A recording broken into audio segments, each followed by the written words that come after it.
Gary Hollingsworth. The Crimson Tide's quest today of victory at Penn State, which would nose them closer to the top of the national rankings.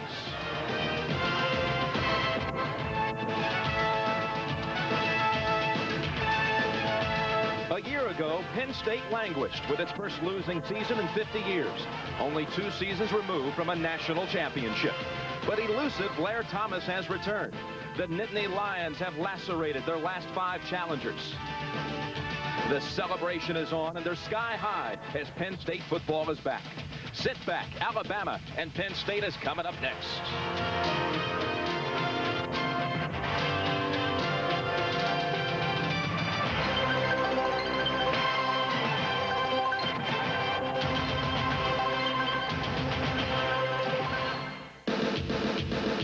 On a CFA Saturday in the heart of Pennsylvania, the hunt is on in Happy Valley. You know, on a football weekend in the Keystone State, they migrate from Pittsburgh and Philadelphia, Altoona and Harrisburg. Over the rolling hills and Nittany Mountain Range they travel to settle in next to the dairy farms and then take it on inside spacious Beaver Stadium, where today 6th-ranked Alabama plays 14th-ranked Penn State. On a beautiful football Saturday, they party in the center of Pennsylvania and tailgate like nowhere else in America. You look out from Beaver Stadium and just see an endless sea of tailgaters who have come since early this morning to party prior to Penn State and Alabama. And good afternoon, everybody, and welcome. I'm Jim Nance. I'm here along with Inga and Dick and the Gilroys from Harrisburg. They've been here since early this morning getting ready for this game at Happy Valley. But you know, a year ago it was anything but Happy Valley at Penn State because the Nittany Lions were 5-6. And then they opened up this year with a loss to Virginia. However, since that time, Penn State has won 5 straight games, and they boast the nation's #1 scoring defense. It's a similar story down at Alabama, where the fans have been dissatisfied in recent years. But now, this season, Alabama is unbeaten, and they're talking about a Sugar Bowl or a possible national championship. We have 2 glamour programs today. Also, 2 participants in this contest who will be central figures to go. For more on that story, let's take a ride with Pat Hayden. Well, Jim, football games can often produce some interesting, ironic twists, and I think this game offers some great irony. On one of the country's most talked about and storied running backs for the past 3 years. He's come all the way back from a very serious knee injury to be one of the preseason's top. He hasn't had a Heisman kind of year, but he's still had a very good year and very much featured in their attack. On the other hand, Alabama has a quarterback, Gary Hollingsworth, whom nobody ever heard of a month ago. Wasn't even good enough to make the traveling squad 2 years ago when they came to play Penn State. In the weeks, he's risen from a backup quarterback to one of the great stories in college football. Story about the changing fortunes in college football. But John Dockery, some things never change about this game. Pat, over the years, both these schools have prided themselves in having great linebackers. Look at Alabama. First it was Cornelius Bennett, followed by Derek Thomas, and now they have another monster linebacker, Keith McCann, 6'5", 255 pounds, with one thing on his mind, and that's to track Blair Thomas wherever he goes, follow Thomas around the field. On the other side of the ball, Penn State has their own star linebacker, number 31, Andre Collins. On his mind is Gary Hollingsworth. He will keep an eye on him. He will be where the ball is, especially since Collins and his teammates know the importance of this game. This is a very big game. This is our biggest game to date over the past 2 years. Now, this is the game that's going to put us, you know, back in the national spotlight, and this is a game that's going to give us the respect we deserve, you know, in the nation. You know, we've been kind of flipping and flopping around in the latter half of the top 20. You know, we're ready to move on. You know, we want to be top 10. We want to be top 5, and we want to play for a national championship again. And Greg Gumbel, if Penn State wins today, they are back as a national powerhouse in college football. All right, Doc, thank you very much, and good afternoon, everyone, and welcome to our studios here in New York. Let's bring you up to date on what's happening this college football Saturday, and we'll begin in... To welcome you back to Beaver Stadium and a packed house at University Park, Pennsylvania. The undefeated and 6-0 Alabama Crimson Tide. They won here in 1987, 24-13. It was Bill Curry's second game as the coach of the Tide. Bobby Humphrey was the man that night, rushing for over 200 yards. Now Penn State waiting in the tunnel, waiting to emerge before 83,000. Bill Curry in his 3rd year as the coach at Alabama. And now the 5-1 Penn State Nittany Lions. Coach Joe Paterno.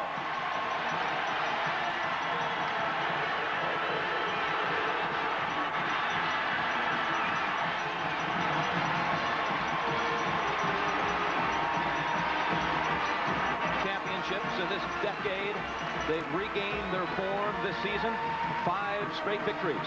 And today, Alabama will try to beat Joe Paterno for the 3rd straight year. No school has ever done that before. Alabama, Penn State coming up next. It's college football, live from Beaver Stadium in University Park, Pennsylvania. It's the Alabama Crimson Tide versus the Penn State Nittany Lions. Today's CFA game is sponsored by Anheuser-Busch. We brew our beers to be enjoyed responsibly. Please know when to say when. Anderson Consulting, helping companies use information technology for competitive advantage. And by Today's Chevrolet, who invite you to see why nobody's winning like the heartbeat of America.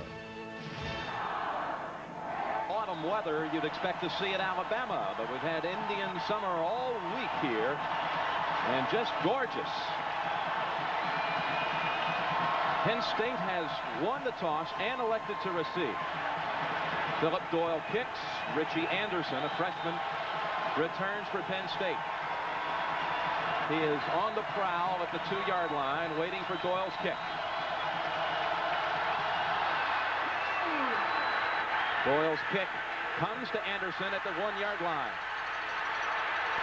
He's got a wedge, and he's down at the 34. A 33-yard return by Richie Anderson. Bob Damon with a big block to help free him. Tony Sacca, sophomore from New Jersey, is the starting quarterback.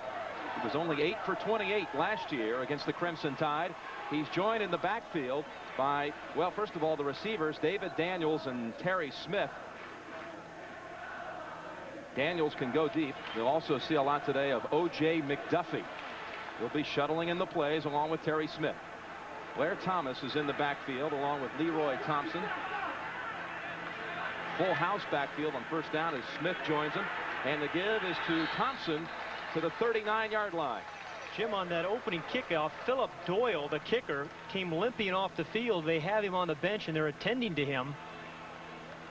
Alabama has a backup place kicker, Alan Ward, who was a high school prep All-American. Doyle's maybe seeing Ward today. Doyle is injured. Wow.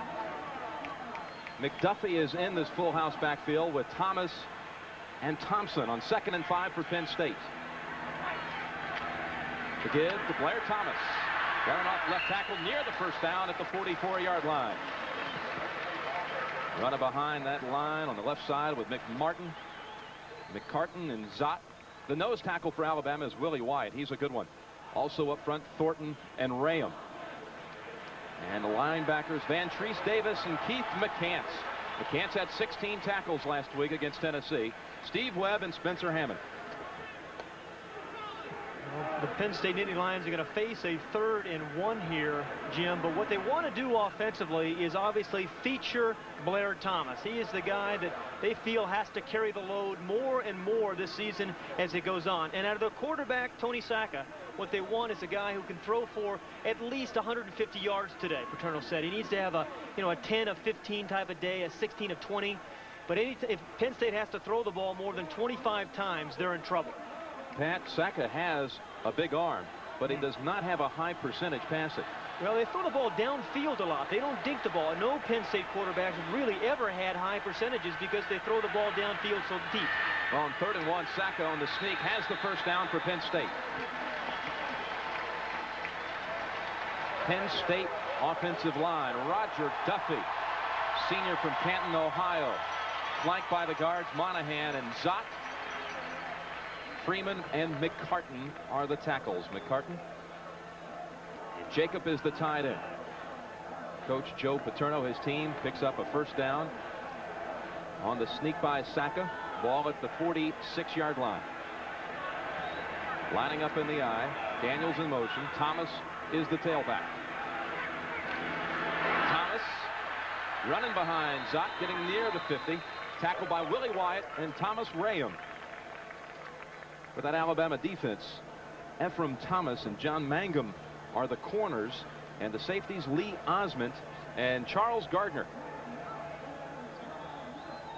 You know, we talked a little bit about the injury to Philip Doyle, the kicker. That could be, I expect this to be a close ball game, perhaps a 4th quarter kind of game. It's going to be interesting to see if he can get back in the ball game and kick, because it may be a field goal type of game, Jim. 2nd down and 8. McDuffie in motion. The pitch to Thomas. Thomas gets into Alabama territory at the 49-yard line. But it will set up 3rd and about 4. They have to get to the 44 of Alabama for the first. You know, Blair Thomas is a fast running back, but there are fast running backs playing all day today all over the country. What separates Blair Thomas from other fast running backs is his attitude if you talk to his coaches. He's a guy who refuses anything but the best, works harder than any running back they've ever had at Penn State. First guy on the field, last guy off, first guy into meetings. And, of course, having come back from a major knee injury that kept him out all of last year. 3rd and 5. Sack of play action. Looking and throwing for Thompson. Did he catch it? Yes. First down. Just inside of the first down mark at the 43-yard line. Another first down for the Nittany Lions as we join John Dockery on the sideline. Jim, you were talking about Philip Doyle, wondering about him. Well, we report from the bench here, the preliminary report, he banged his left elbow. They iced it up, they taped it up, and they said he'll probably be back and able to kick. Now back to you, Jim. You know, it's amazing, John Dockery. He is a guy, a physical kicker, believe it or not. He goes to linebacker meetings during the course of the week to prepare himself to play in games, believe it or not. They didn't tell him about getting injured on the opening kick. 1st and 10, staying with the full house backfield. Saka now setting up that patented Penn State screen, and the pass is complete to the 35-yard line with Leroy Thompson. Pat, they know how to run a screen about as well as anyone in college football. And they generally run it into the short side of the field. And Jim, what they do differently is hold their blocks a little extra count. Most teams have a 3 count before they run the screen. They wait 4 counts before the offensive linemen. See Monahan, number 60 out in front, Zott, number 79. But they hold in there a little bit longer. And I think it's a great play because you don't need great skilled athletes to run screen passes. Jerry Collins joins the backfield. It's a reverse to McDuffie. Saka out in front trying to lead the way with a block. And McDuffie is raced down at the 24-yard line. Another Penn State first down.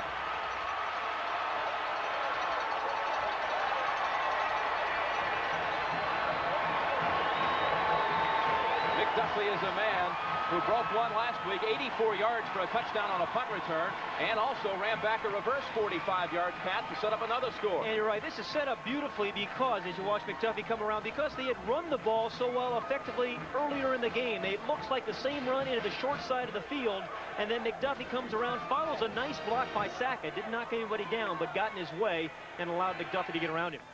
1st and 10, back to Thomas. Thomas dancing around and getting inside of the 20 to the 19-yard line. A rush of 6 yards for Blair Thomas. Mangum on the tackle for Alabama. Now, Thomas doesn't give you a real big target. A lot of running backs are his dimensions. You think of the Tony Dorsett types. He's 5'11" and almost 200 pounds, but you never get a clean shot at him, Jim. It's always an elbow or a hip or an ankle, but it's tough to stop him dead in his tracks because he is always moving his legs. Pat, what a comeback he has made, too. He does not even wear a knee brace. And consider the knee injury kept him out all of last year. Has been troubled lately with a hip pointer, but here he carries again. And it's a first down, Penn State, near the 13-yard line.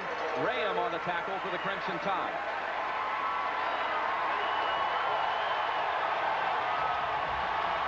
Tennessee and LSU battling down in Baton Rouge in a close one. Penn State taking it right at the Crimson Tide on the opening possession of the game.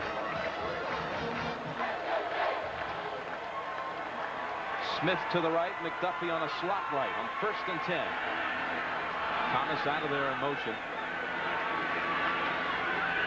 Swinging it over to Thomas. He avoids the first tackle and goes out of bounds at the 9-yard line.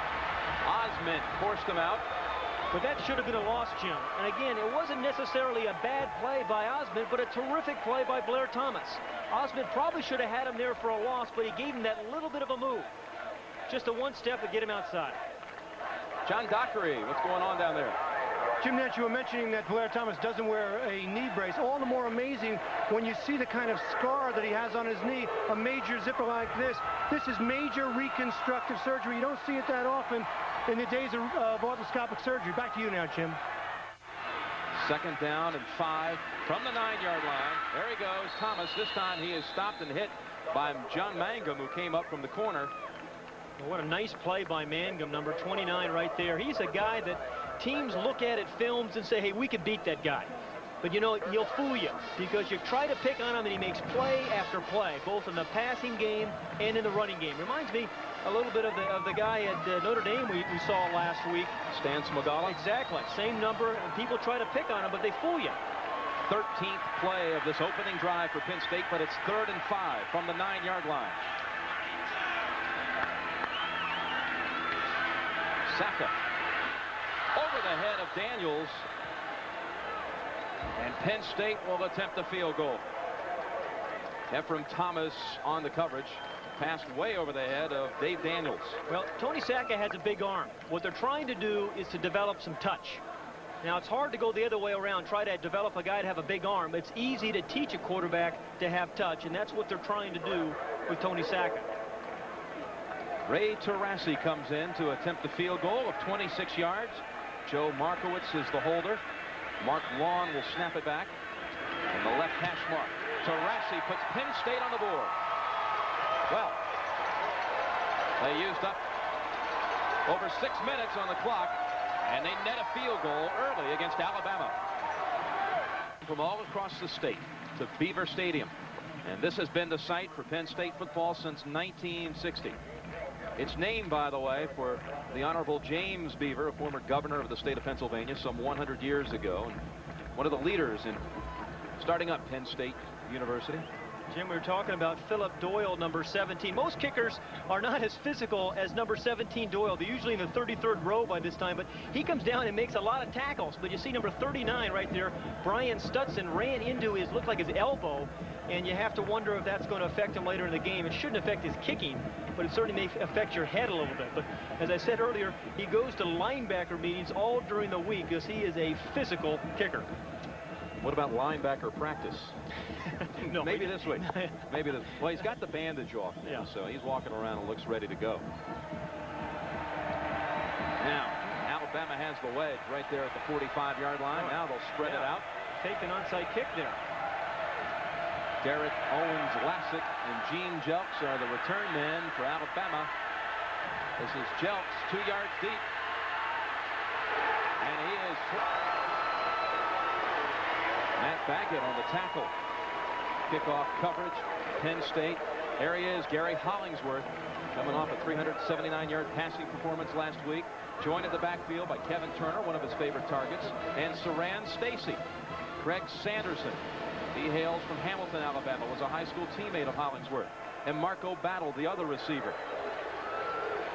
Alabama comes right out in the shotgun.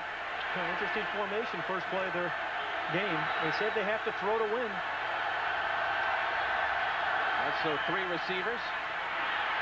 Hollingsworth right away, complete near the 30 to Sanderson, and tackled at the 29-yard line. Boy, it's a big day in college football. Let's get an update now from Greg Gumbel in New York. Jim, in Ann Arbor, Michigan, 2 minutes 20 seconds into the 4th quarter. Michigan leads Indiana 31-10. The Hoosier touchdown coming from Anthony Thompson, 1 yard out, the 59th of his career, and that ties him for the Division 1A all-time lead with Tony Dorsett and Glenn Davis, 59 all-time. A disappointing day for the Hoosiers. 1st and 10 for Alabama. Hollingsworth throwing it over, complete to Stacy. He loses his footing near the 35-yard line. Saran Stacy has scored 4 touchdowns in 2 different games this year, and last week set an all-purpose record at Alabama. Jim Dieter is the Penn State nose guard. And on that defensive line, Frank Giannetti and Rich Schoenwolf. The linebackers, Chismar and Andre Collins on the inside, and outside, D'Onofrio and Jeff Jackson. 2nd down and 3. Now lining up in the eye. 2 tight ends. Abrams joins Russell. Hollingsworth throws complete to Russell. Lamont Russell near midfield, and another Alabama first down. Alabama is one of the most unusual offensive teams that you will see in college football because they feature the tight end and fullback on receptions. Nobody I've ever seen covers the fullback out of the backfield or the tight end very well in college football. And Homer Smith, the offensive coordinator, knows that. And so he features those 2 players. Well, Kevin Turner, the fullback, caught 10 passes against Ole Miss. You're right, Pat. They're not afraid to go to him. 1st and 10. Saran Stacy will lose a yard. Giannetti and D'Onofrio combine on the Penn State tackle. Alabama's line starts with Roger Schultz at center. The guards are Robinette and Patterson. And the tackles, Vince Strickland and Terrell Chapman. Shuttling in a lot of receivers is Bill Curry here. And offensive coordinator Homer Smith. Charlie Abrams in the game as a tight end. 2nd down, we'll call it 12. Good fake by Hollingsworth. Schoenwolf was after him, but he gets it away to Stacy. And Stacy's in Penn State territory near the 1st down. What a remarkable play by Gary Hollingsworth. You know, Jim, all week long, his teammates and his coaches have talked about poise. Everybody says the same thing about Gary Hollingsworth. Nobody ever heard of him 5 weeks ago. But he's come in and has a remarkable calm about him that allows him to make plays like that. Pat, they pick up the 1st down, a gain of 12. Hollingsworth, undaunted by Schoenwolf, grabbing him by the jersey. Hollingsworth 4 for 4 here on this opening possession.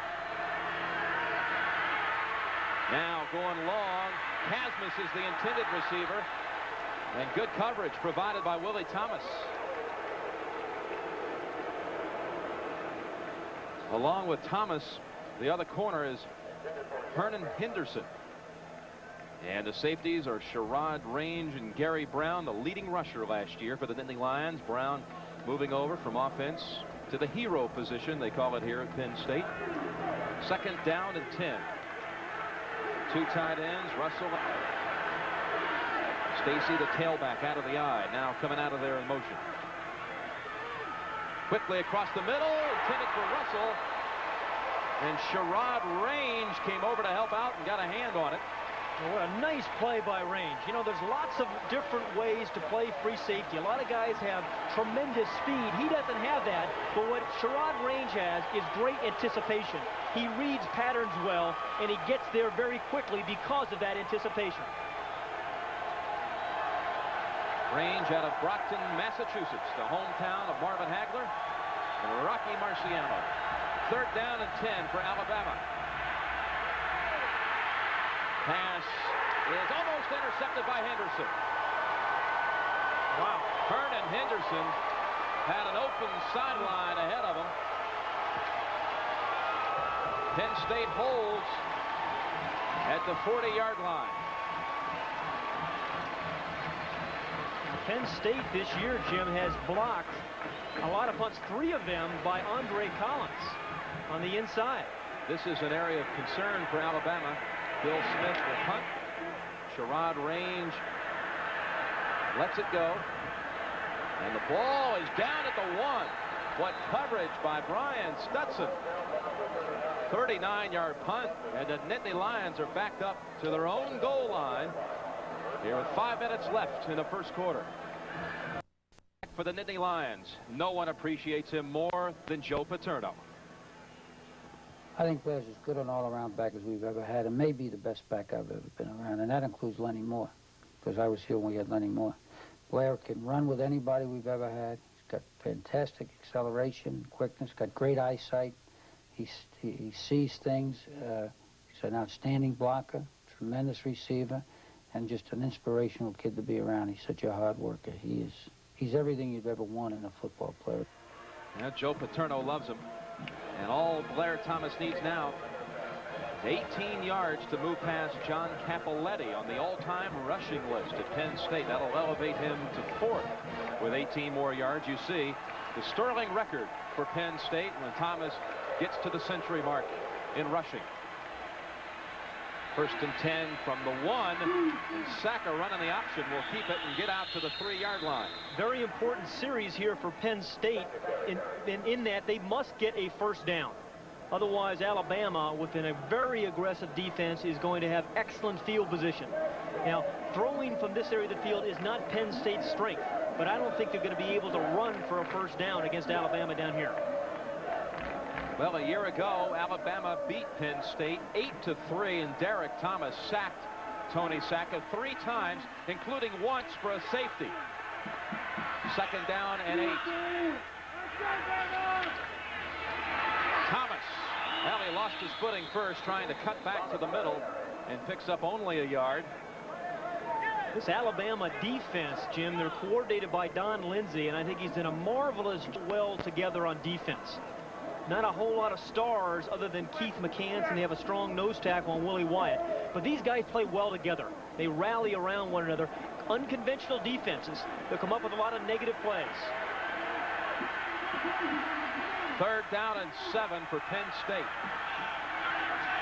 Will they risk throwing out of the end zone? Well, they're going to try. Saka's pass incomplete. Intended for O.J. McDuffie at the 19-yard line. Mangum on the coverage. And the Nittany Lions will punt out of the end zone.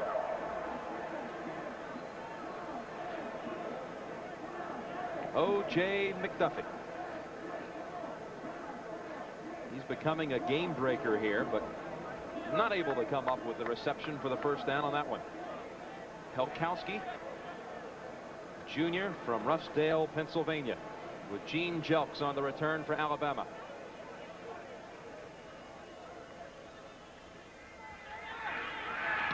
No pressure. And a kick comes to the 45. There goes Jelks. Jelks inside of the 20 at the 17-yard line. Ivory gathers on the tackle, but Gene Jelks breaks one, 27 yards, and the Crimson Tide is set up. We'll call it at the 18-yard line. Well, you really wonder whether how good this Alabama defense could be if Gene Jelks were healthy enough to play corner. He is ordinarily a starting corner for them, but blew out a knee a year ago and still coming back. But he's a great punt returner because he doesn't waste any time. Picked up a couple of early blocks and then shot right up the middle and then got to the outside with the speed. Derek Oden provided the big block. Now in 1st and 10, Stacy on the pitch, and there's nothing there. Including Sherrod Rage, Giannetti in there along with Chismar.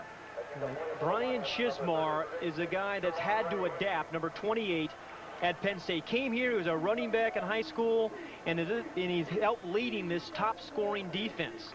But Chismar played hero at strong safety, then outside linebacker, and now he's an inside linebacker. There you see it. Penn State has allowed the fewest points per game. Miami is 2nd. 2nd and long. Hollingsworth with protection. Throws complete to Prince Wembley. Pat, one of your favorite names. Hernan Henderson on the tackle for Penn State. I, honest to goodness, have never met too many football players named Prince. Now, I know a few florists in my neighborhood named Prince, but not too many. He's the best football player I've ever seen named Prince. No doubt about it. But he's got great hands, and Homer Smith said explosive speed. Very good after he catches the ball. Well, Prince will work if you're into rock music. There's a guy who played basketball at Missouri a few years ago named Prince Bridges. It was a good one. Good guard. 2nd down, or 3rd down it is, and 3. Hollingsworth rolling left, throwing, and on the ground. Pass. I may have been intercepted. I don't think it ever touched the ground, Pat. I think you're right. I think it was laying on a couple of bodies. The officials and all Southeastern Conference crew, by the way, and Andre Collins. Yep. Penn State football, Andre Collins. You know, I was talking to some of the Alabama coaches before the game, and they were worried about the turf. We have seen both teams slip and slide out there. You see both Alabama receivers there slide, and the ball never did touch the ground, and Collins picks it off. Saran Stacy on his back, number 27. He slipped. No, there it did hit the ground. Yeah, you could see the ball actually hit the ground there on that replay rule in college football. Yeah, that's a tough break there for Alabama. I'm going to take another look at it. But first, Penn State takes over at the 5. Saka going big time right away. He's looking for Daniels, and the pass is underthrown, and the interception is returned. Ephraim Thomas comes right back, and Alabama will take over at the 43. No doubt about this interception, but I think Saka's arm may have been hit as he was trying to release this ball, Jim. Pretty good protection there. Throwing at the end zone, it wasn't released. He just tried to throw it too far inside. The ball came off his arm in a very funny fashion. And Ephraim Thomas had his man covered, and then they made a nice adjustment to come back inside to make the interception. Now Daniels was the intended target. Ephraim Thomas with the interception.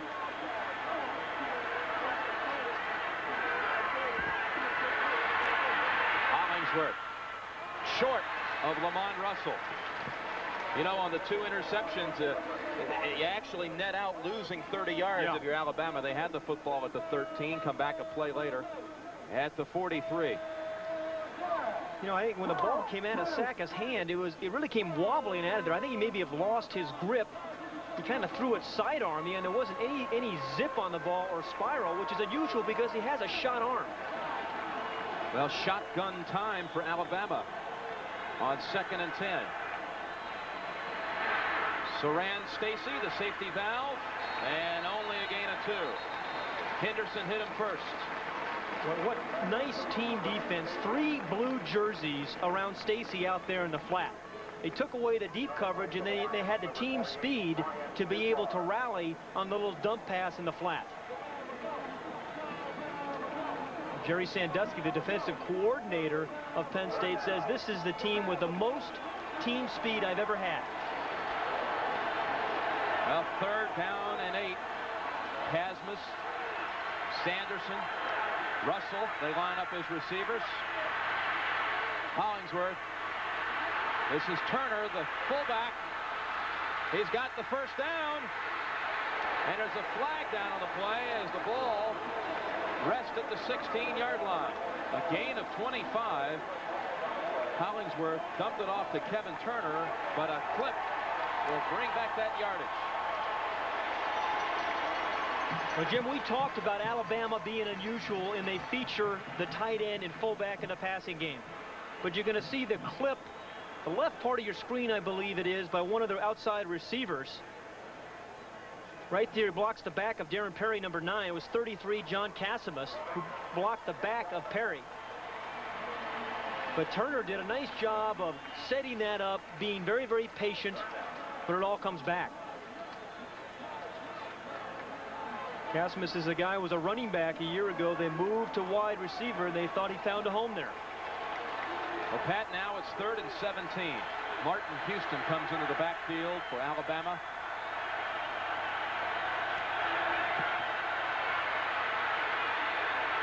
Hollingsworth, his receiver tripped, and Henderson makes an interception.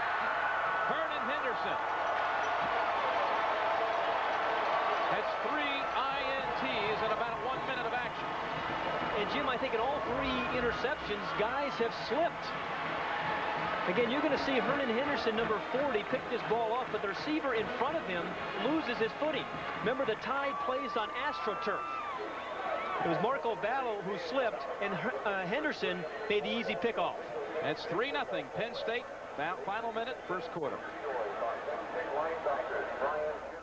I'm John Dockery along with Jim Nance and Pat Hayden, and if you've been watching the game, and some of the players are wearing those short turf shoes and they're slipping, so it's been a problem, and it's affected, Pat Hayden, some of those interceptions. We've seen receivers slip and the ball been intercepted. Now back to you guys. You're right, John. Again, as I mentioned, I talked to Don Lindsay, the defensive coordinator in Alabama, and he was very concerned about this turf and his players slipping and sliding on it. Full house backfield, Collins, Thomas, and Thompson. On 1st and 10 for Penn State. They go with Blair Thomas. Alabama running right down that line with them. And nothing there for Penn State. Well, again, it's update time. So we're sending you back to New York with Greg Gumbel. Jim, the Oklahoma defense allowed Iowa State 40 points and 600 yards on offense last week, and looking to make amends today, they forced Colorado quarterback Darian Hagan to fumble and stall a Colorado drive at their 30. But Colorado is back at the Sooner 20. They are scoreless in Norman. Jim? All right, Greg, we'll be looking forward to updates on that big one all day today. On 2nd and 9, they go back to McDuffie on the end around, and he only picks up a couple of yards. John Mangum stayed over there and protected his side, and he made the tackle. Number 29, yeah. John Mangum. Boy, another great play by Mangum. And you mentioned it, Jim. He stayed at home. A lot of guys get fooled by reverses. But if you just do your job and stay home, as Mangum did there, you make plays like that. Now, Lindsey was telling me last year about Mangum. He's a guy who's easy to take for granted because he's always doing what he's supposed to do. 3rd and 5. Quickly across the middle to Jacob. And the tight end has the first down for Penn State. Yeah, that should be a featured throw from Saka to Jacob because it's an easy throw by Jacob. But Keith McCants, whom John Dockery talked at the top of the show, number 86 right there in the middle of your screen, puts the rush on the inside blitz. Just misses tipping that ball. Well, that's the end of the first quarter with the score, Penn State 3, Alabama nothing. College football on CBS Sports returns after this message and a word from your local station. They have packed them in today at Beaver Stadium. 85,900 is the second largest crowd ever. You know, the second favorite peak here in Happy Valley is Mount Nittany. We're just coming off of there. The favorite peak is Beaver Stadium, this mountainous structure that arises out of the farmland. Beautiful CFA Saturday of football, Penn State and Alabama. Penn State ranked 14th, Alabama number 6 in the country. 3 turnovers in the first quarter, all interceptions. Penn State with 1st and 10. Start out the second stanza. Inside give to Thompson, a flag flies, so does the football. And Gardner falls on it. This probably will go against the Penn State line, which... Yeah, the umpire threw that flag, Jim. It's usually a sign of holding. Which would mean the turnover would stand. And they're celebrating on the Alabama bench. Holding! Interior lineman! Offense! Penalty Klein! White! Now, this is one thing about this Alabama team. They force a lot of fumbles. They strip a lot of balls. Keith McCants, number 86, gets his left paw in there and strips the ball loose. And again, some guys make plays. Keith McCants makes a lot of those, but then he goes the extra step. He causes the fumble as he did right there. That's a great play by McCants. Charles Gardner recovers at the 48-yard line. Now 2 turnovers by each team. Hollingsworth off the play action. Ball is tipped, intended for Stacy. Someone got a hand on it, I believe, Pat, at the line of scrimmage. I think it was D'Onofrio. Either he or Jim Dieter inside. But, you know, a lot of guys, when they get a rush, here's number 72, Dieter. He's the nose tackle who looped to the outside. I think it was D'Onofrio, number 38, who got his hand on the ball. But what Hollingsworth does, even when he gets a big rush, is always keep his eyes focused downfield. There's D'Onofrio. He's a wild man on the field of legendary proportions around Penn State. Only the 3rd rushing play of the game, and Stacy is stacked up at the line. Maybe will lose a yard. Well, I think it was D'Onofrio who came from the outside, too, and you talked about him being a wild man. I think every team needs a guy like that, who is fearless, who's going to throw his body into big piles and come off the corner. Mark D'Onofrio provides that for this Penn State defense. What was it one of his teammates said? He's got a Norman Bates attitude on the field. That's kind of scary there. Well, it's nearly Halloween. 3rd down and 12. Stepping forward, Hollingsworth gets away, but will not come close to the first down. Jarred by Sherrod Range. Sherrod Range, the free safety, has made 3 or 4 nice plays already in this first half.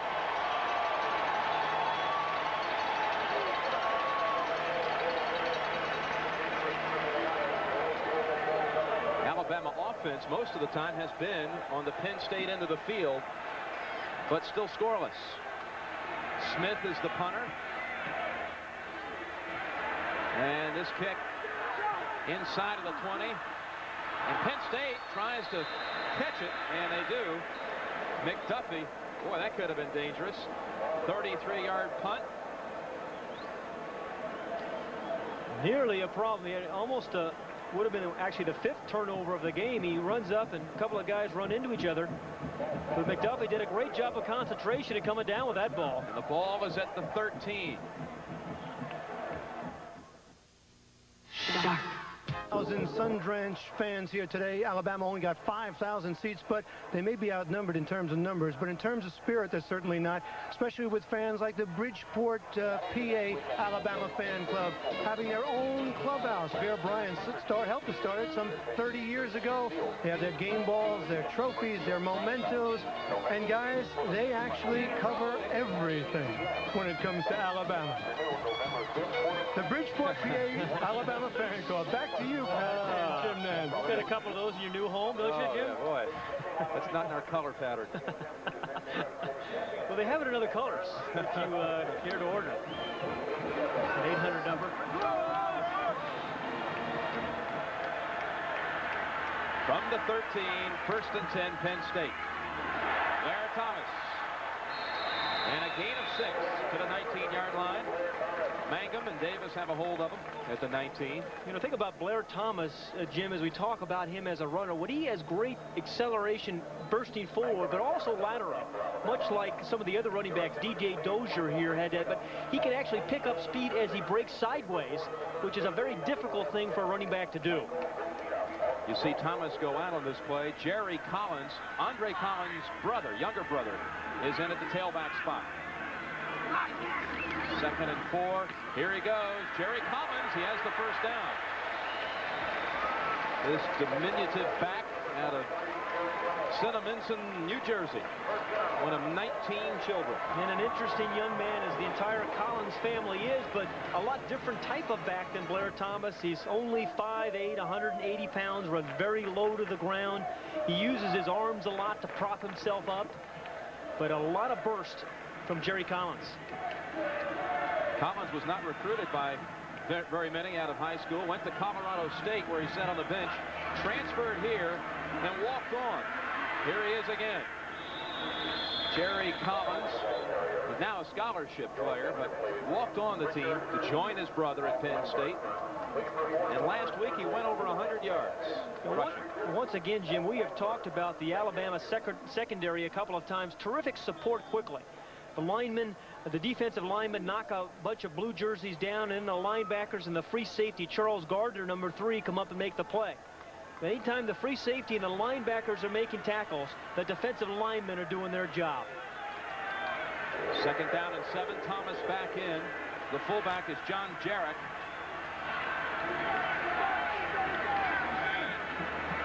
Swinging it over to that last-second dart. Got him back to the line of scrimmage. What a terrific read on the inside by Vantrese Davis, the inside linebacker, who just screamed out there, read the screen beautifully. Jim, the inside linebacker read the guard. He saw the guard run out. He followed him and then made the play on Thomas. And we see Colorado has put a field goal on the board against Oklahoma. Wow. A Buffalo victory today would have them unbeaten on the year, going into next week's showdown against unbeaten Nebraska. That game will be for the Orange Bowl. Saka on 3rd down. Complete to Thompson.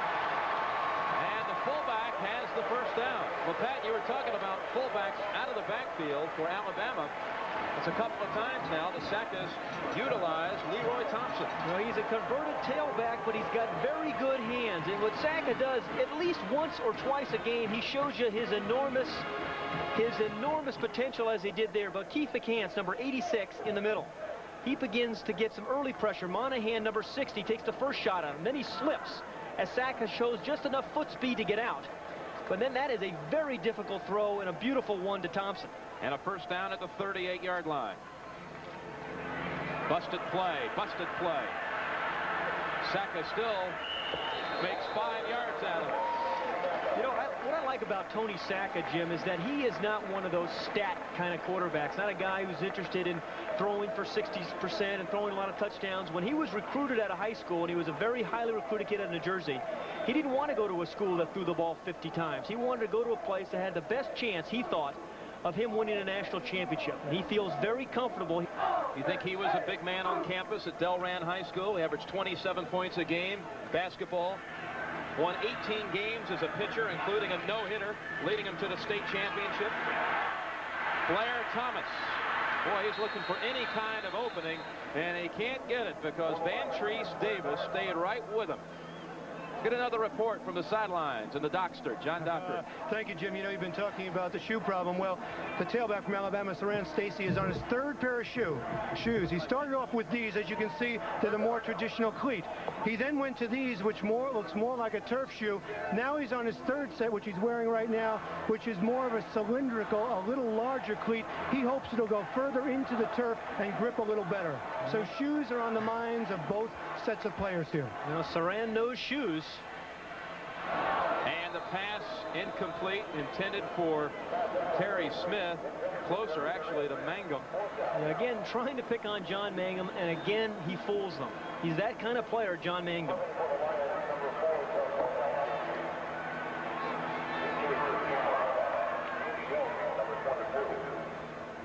Back comes Helkowski to punt with 9:23 left in the second quarter. 3-0, Penn State over Alabama.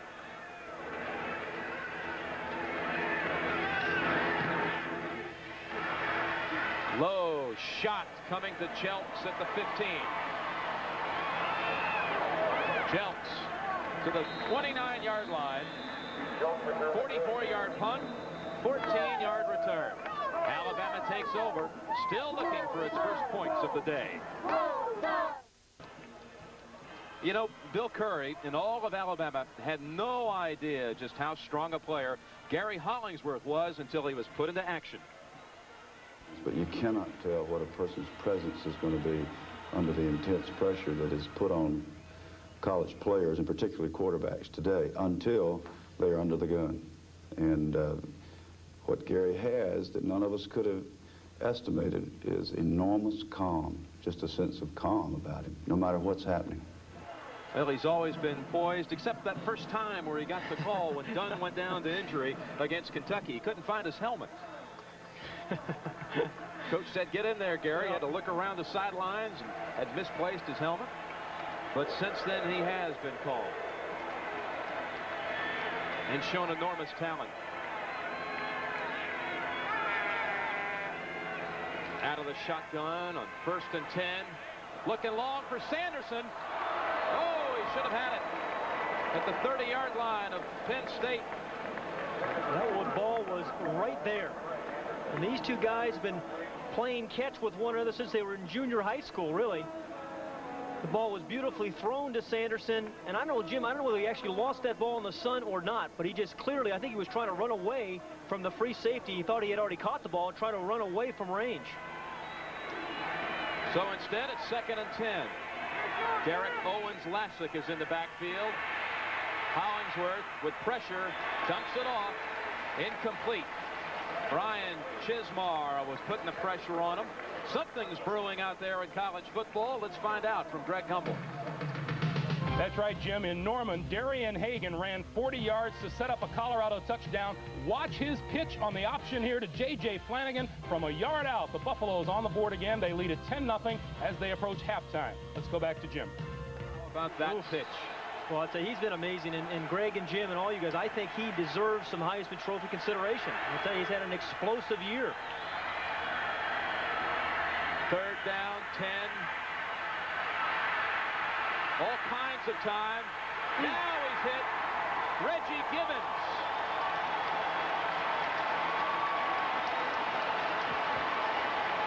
Boy, did Reggie Gibbons, a true freshman, 18 years old, come off the corner there to put the sack on Hollingsworth, but that was a coverage sack. Nowhere for Hollingsworth to go with the ball, and Gibbons just fights off a couple of guys. But credit that one to the defensive secondary of Penn State, really. He held the ball for a good 4 or 5 seconds. So the kick away by Smith comes to McDuffie at his 35, gets away from the first wave, and now is tackled at midfield. There is a flag down at the line of scrimmage. 42-yard punt and a 15-yard return.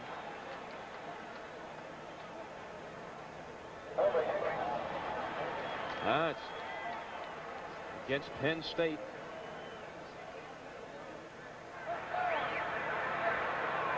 Now, Alabama and Bill Curry have won their last 8 games, dating back to last year, including 7 consecutive road victories. You know, it's been amazing. I think he's 22-8 in his career there, and considering the conference they play in, the Southeastern Conference, to me that is a remarkable record. And a man whom I think is terrific for college football.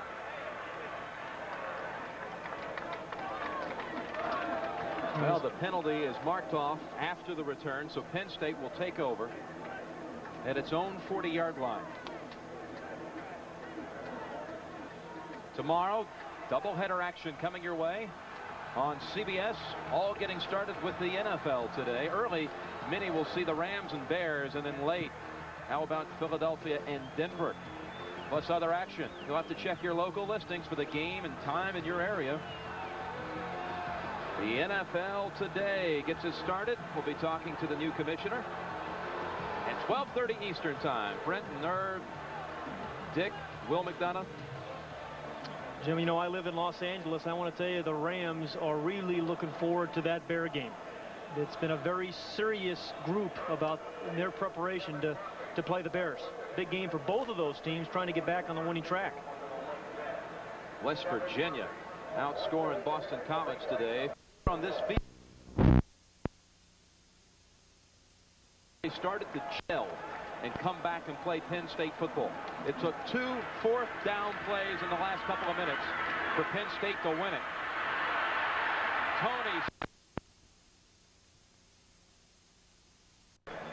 Tony Sacca in that game against Boston College scrambled out just like he had on that play, as we see the indications against Penn State. Scrambled down on a 4th and 8, picked up the first down, and then 4th down from the goal line, scored to win that game 7-3.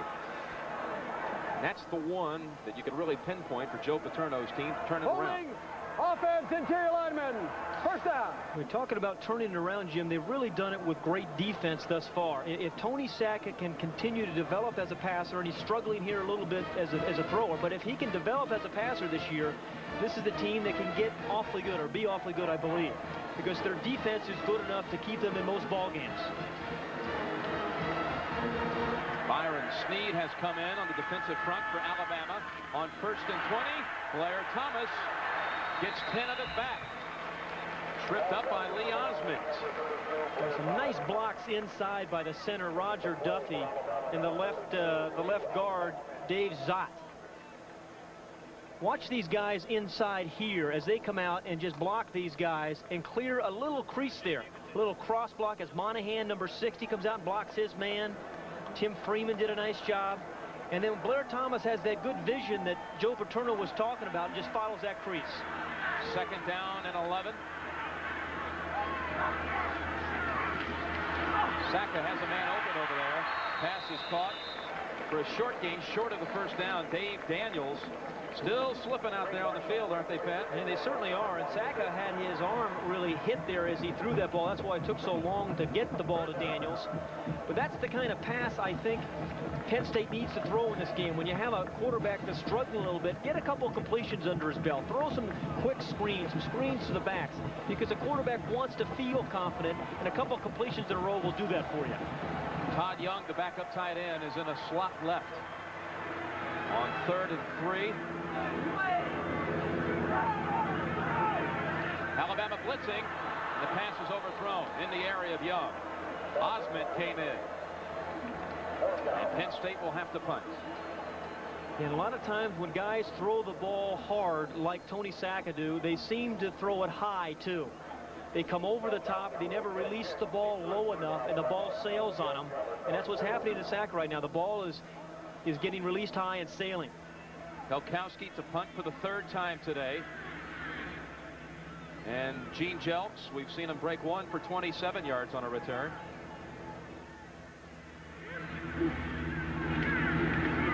Handles the low snap. Good kick. Fair catch called by Jelks at the 30. It's a 38-yard punt. No return. Midway through the 2nd quarter, that field goal of Penn State still stands. Now, Taurasi field goal has Penn State in the lead, 3-0 over Alabama. That coming in the 1st quarter, and the opening drive, the Taurasi field goal. You're looking at Andre Collins. He had an interception in the 1st quarter. We have seen his brother in the backfield on offense, Jerry Collins. spelling Blair Thomas from time to time. Andre Collins, Joe Paterno says, is the best linebacker we've ever had here. The carry by Derek Owens-Lassick. On first down, picks up good yardage. A gain of 7 to the 37. Brian Chismar on the tackle. Really the first positive running play that Alabama has had all day, only their 6th rush. Going into that rush, they were -5 rushing the football. But they came in saying that we can't be conservative to win this game. We must throw it successfully to beat this Penn State defense. Double tight end, Russell and Abrams. Stacy, the lone setback on 2nd and 3. Going to pass instead. The man is open. It's Russell, Lamont Russell, for the first down near the 50. You know, I think faking is a lost art in all of football, but Alabama is one of the best faking teams I have ever seen. And again, you give the credit to Homer Smith, their offensive coordinator. But watch Hollingsworth here as he fakes the ball here to Stacy, keeps the ball on his hip. And you see all the blue jerseys coming this side of the screen, and then he dumps it off to a wide open Russell, the tight end. One of those subtle things that help you win, Jim. Someone jumped. And you saw on that replay also, Stacy even carrying out the fake. He didn't let up on it. You know, that's a good point. I mean, usually 2 or 3 guys need to be involved. Dead ball fall. Defense. When we talked a little bit about Homer Smith, the offensive coordinator, I've always viewed him as kind of a contrarian. He just does things a little bit different than most college teams do. He's, like I said, he throws the ball to the fullback. He throws it to the tight end. He really works on fakes like that, little things that help his team win. Contrarian, huh? Yeah. Look that one up, Jim, and do a thesaurus when you get home. You learned that one at Oxford? 1st and 5 after the penalty against Penn State. First down, Alabama. But he was firmly holding on to it and picks up the first. You know what? Number 31, I believe, was Andre Collins, who tried to strip it. But Saran Stacy has a real burst. And it was in the 31 right there again. Collins, who was trying to get the ball out of there and cause the turnover. The ball is at the Penn State 40. 1st and 10 for Alabama. Turner in motion. Hollingsworth warming up. Now throwing incomplete. In the hands of Russell. That's the catch that he'll always make. You don't expect that out of Lamont Russell. A skillful receiver. When you talk to some of their coaches, and they say about Russell, he runs great routes. A very skillful route runner. Kind of feels that inside of the field, bounces off linebackers, and just finds some dead spots over the middle. 2nd down and 10. Inside of 5 minutes of the 2nd quarter. Martin Houston, the backup fullback, gives the carry and rumbles up the middle to the 33-yard line. Andre Collins on the tackle. Boy, and Houston, who is a big guy, 232 pounds, a real heavy back, as they call him inside, picked up a nice block by his center, Roger Schultz, and just ran off that block for the good, nice yardage. Now, 3rd and 3 or 4, this is a great down for Alabama because they have so many different weapons, so many different receivers who can catch the ball on this down. They have not converted today, however, on 3rd down. They're 0 for 4. They do now. Lamont Russell picks up the first down. Hanging out on that left sideline, and the ball is at the 22-yard line after a gain of 10. Well, I love to see a team come back with a successful play. That is the same play that Russell caught just 2 or 3 plays ago. Same play action fake. Penn State did make an adjustment, so they came right back to it and ran it again. And for the 2nd time, Russell was wide open into the short side of the field. You see Hollingsworth's numbers. The 2 interceptions, his receivers lost their footing.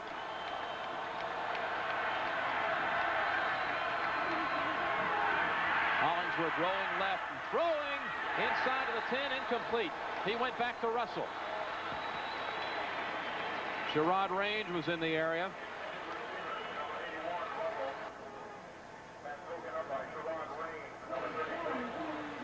Lamont Russell right here again. It just sneaks down in here through, but this time he's getting the attention of Sherrod Range. Now, the thing they're not doing, Jim, is holding him up to the line of scrimmage.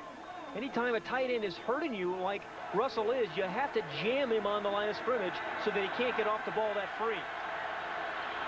Marco Battle and Prince Wembley are the receivers. Wembley now racing in motion.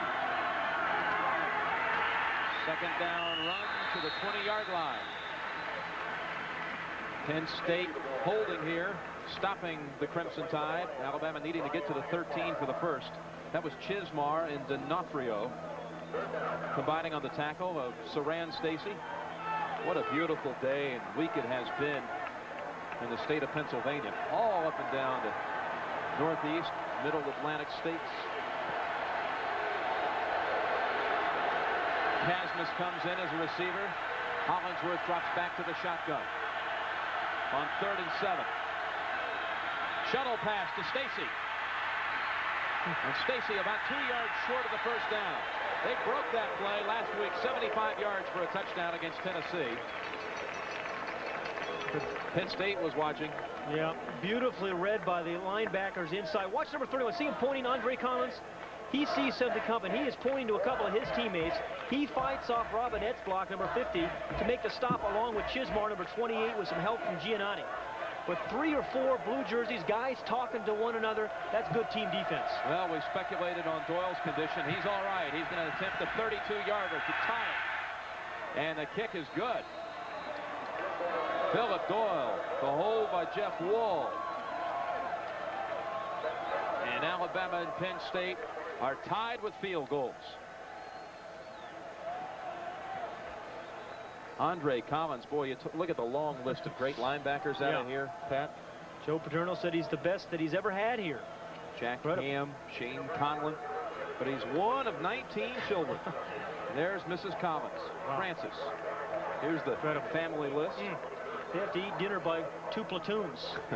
2 platoons. It's incredible. 21 all told. 12 of her children have graduated from college already. And she's got 2 at Penn State right now.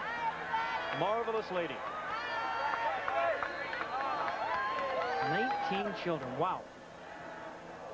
How do you Christmas shop for that group? I tell you, you don't want to be number 18 or 19. You get a lot of hand-me-downs, I would suspect. But Andre Collins has had a sensational career here at Penn State, and I suspect he's going to have a long career in the pros. You know, we saw his mother. Andre actually decided out of high school he wanted to play football at Illinois, but his mother would not sign the letter of intent. She liked Joe Paterno so much when he came to the house to visit. She said, "Son, you're not going to Illinois. Get that out of your mind. You're going to Penn State." Doyle kicks. We've got a tie game, 2:26 left in the second. Richie Anderson returning. He loses his footing at the 25-yard line. You know, at the conclusion of today's CBS Sports College Football broadcast, we will select the Chevrolet Most Valuable Player of the Game from each team. Chevrolet donates a $1,000 scholarship to the General Scholarship Fund of each school. We're in Happy Valley, State College, University Park. Boy, it's more names here, Pat. Just about anywhere. Mount Nittany off in a distance, but it's just a beautiful autumn afternoon for college football. Penn State and Alabama, both in the national spotlight. Penn State with 5 consecutive wins, and now running a reverse with Daniels. Picking up a couple of yards. Penn State ranked 14th. Alabama 6th. You know, 3rd reverse that Penn State has run, and what they're trying to do is keep people at home so they can run more power football. But Vantrease Davis, the inside linebacker, has done a nice job on 2 of those reverses. Saka is hit and dropped by Lee Osment. Blitzing from the secondary. That's the problem, Jim, when you have some receivers and your offensive scheme is such that you're going to throw the ball downfield a lot. You're going to take some sacks because you have to hold the ball while they get open. A loss of 5. Osment breaking through and dropping Tony Saka. I'm really kind of surprised on 3rd and 10 here that Alabama defense didn't call a timeout. Well, it's a good point, Pat, because there's 1:20 left in the half. Clock is running. Jacob, the tight end, and a slot left. Penn State runs it. Should call a timeout. Penn State runs it with Blair Thomas. And Alabama signals for the timeout. So, with 1 minute and 6 seconds left before the intermission, Alabama calls timeout and will get the football back. So has Alabama. The two most recent, Cornelius Bennett, Derek Thomas, well, they've got another pretty good one this year in Keith McCants. And they're using him a little bit like they did Thomas last year. Ordinarily, he is, and they line up on the outside. He comes all the way across the field to make the stop on Blair Thomas. And that sets up 4th down, Jim. That's an incredible play. His dimensions are staggering. 6'5", 250, and runs a 4.5 40. Jerry Claiborne of Kentucky said he's the best, or one of the best football players I've ever seen. Jerry Claiborne's been around a long time. He's seen a lot of good ones. Helkowski to punt. And a low kick coming to Jelks, and he too slips. Well, this is the 12th time these two schools have met, but there's one showdown many people will never forget. The biggest game of this series occurred at the 1979 Sugar Bowl, providing college football with one of its sweetest memories. The national championship was on the line that day. Penn State was ranked #1 and needed a victory to claim its first title.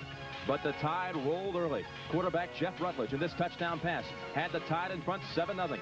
The Nittany Lions came back. Chuck Bucina found Scott Fitzke in the back of the end zone to tie at 7-7. Major Ogilvy, however, put Alabama ahead on this pitch and dash for a 14-7 lead. But the lasting memory from this game, well, it's a great memory, but we almost had another one here. Sanderson trying to turn around on the other shoulder as Alabama went long to Sanderson. But that was a 14-7 win back in that 79 Sugar Bowl. Alabama over Penn State. The Bears' 5th national championship. You know, kind of a watershed game to Joe Paterno as well. After that game, he said he changed his recruiting patterns. He went out to recruit speed. He felt he needed more speed if he was ever going to win a national championship than he did in 1982. From the shotgun over to Turner it goes. Blockers in front. But Reggie Gibbons stays there, fights off one block, and makes the tackle. Well, what a determined play by Givens, because a big old linebacker, a big old lineman, I think it was Robinette, was right on top of him, but he fought through it for the stop. There's Reggie Givens, freshman from Sussex, Virginia. We've got all of the stories coming up at the halftime point with Greg Gumbel and Mike Francesa back in New York. Well, it is a big day in college football, and a lot of important games. That Colorado game is the game that I want to get caught up on. Later today, a couple of big ones as well. Interesting to see how Notre Dame comes back this week emotionally to play Pittsburgh. 3rd down and 3. Running it with Stacy, and he has the first down. Tackled by Collins first. Well, 32 seconds, and Alabama has still has 2 timeouts remaining. Trying to get Doyle in field goal range. Career long of 53 yards means they need to get to around the 36-yard line. Hollingsworth rifles the pass complete at the 36-yard line. It's Prince Wembley. And again, you see the poise of Gary Hollingsworth. I think guys who are poised like him run the 2-minute drill particularly well, Jim. He picked up 15. They stopped the clock to move the chains. Alabama still has 2 timeouts. Sideline, Wembley got the foot down. Well, I tell you why. I think he knew that they were going to stop the clock while they set the chains up, Jim, and he wanted to get his team in position to throw one more pass. Now he's got 12 seconds. Maybe he gets 2 shots into the end zone. You still got 2 timeouts regardless. You know, you still would have had the extra one. But now with 2 timeouts, they can run any kind of route using the inside routes and as well as using the boundaries. But clearly they're in field goal range for Doyle now. But this is a situation where you have to think about touchdown. With 12 seconds, you still have plenty of time to take 2 or 3 shots into the end zone. Well, from this point, if they fall incomplete, it would be a 40-yard field goal attempt. Now they run the football. Stacy. He has room. He's inside the 10. And he's just short. with 2 seconds left in the half. Darren Perry saved the touchdown. Well, an unbelievable call by Homer Smith and Alabama. So you think they're going to take a couple of shots in, and now this puts Alabama in a real dilemma. But everybody in the stadium is thinking pass, and they come right back with Stacy on the off-tackle play. So it was pretty well defended, but he just ran right through 3 tackles, and it was number 9, Perry, who saved the touchdown. Well, Alabama calls a timeout with 2 seconds left, and they are showing that they're going to go for it. They're just inches shy of the goal line. Contact the Penn State Athletic Ticket Office for information on men's basketball, women's basketball, and wrestling schedule with tickets. You know, I think, Jim, in this situation, it's not an SEC game. And I know Alabama has a potential for a national championship run, but I think you have to go for the touchdown here. Well, we didn't get to finish that memory from 10 years ago, but in that game, it ended with a famous goal line stand by Alabama. Barry Krause and Marty Lyons saving the day that day for the Crimson Tide.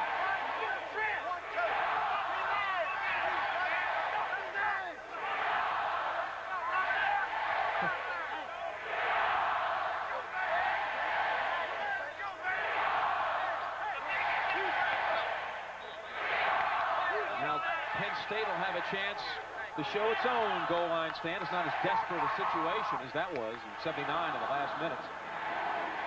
2 seconds left before halftime, and Alabama's going to go for the touchdown. Now, Jerry Sandusky says about this Alabama offense that they run the best bootlegs of anybody he has ever seen.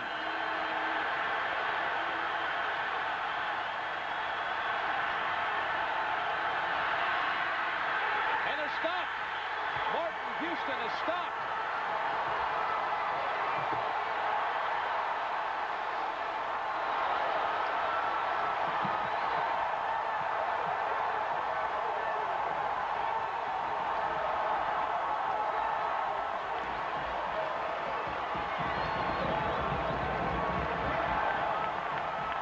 What a way to end the first half as Penn State holds. The Nittany Lions have not allowed a rushing touchdown this year. Pat, what's going on down here? He's complaining about the use of the clock. He thought the clock should have run out before, and he didn't think they deserved that chance. And somebody is still down and injured on the field, Jim.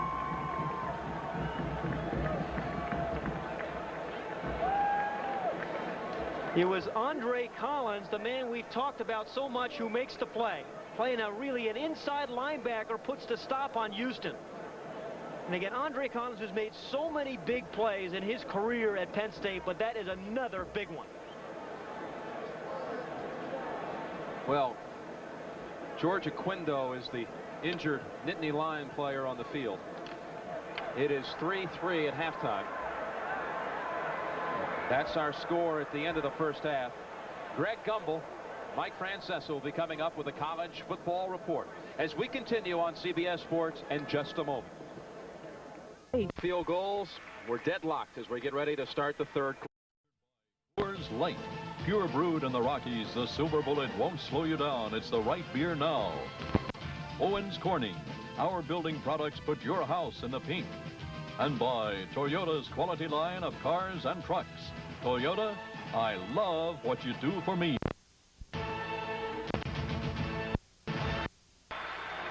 Well, we had a Penn State goal line stand to end the first half. It was both exciting and frightening. Pat was in on this play. You really can't. But after this play, Jim, he laid on the field for probably 5 or 6 minutes.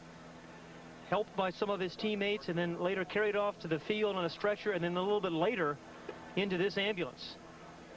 John Dockery, you were outside as they were taking George Aquindo to the University Hospital. What's the report?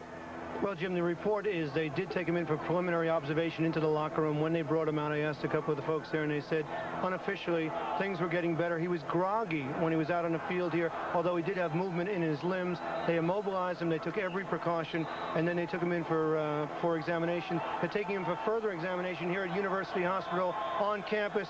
And if he was really serious concern, they probably would have taken him to a larger facility, Jim. So it looks good at the moment unofficially. Back to you. All right, Doc, that's good to hear.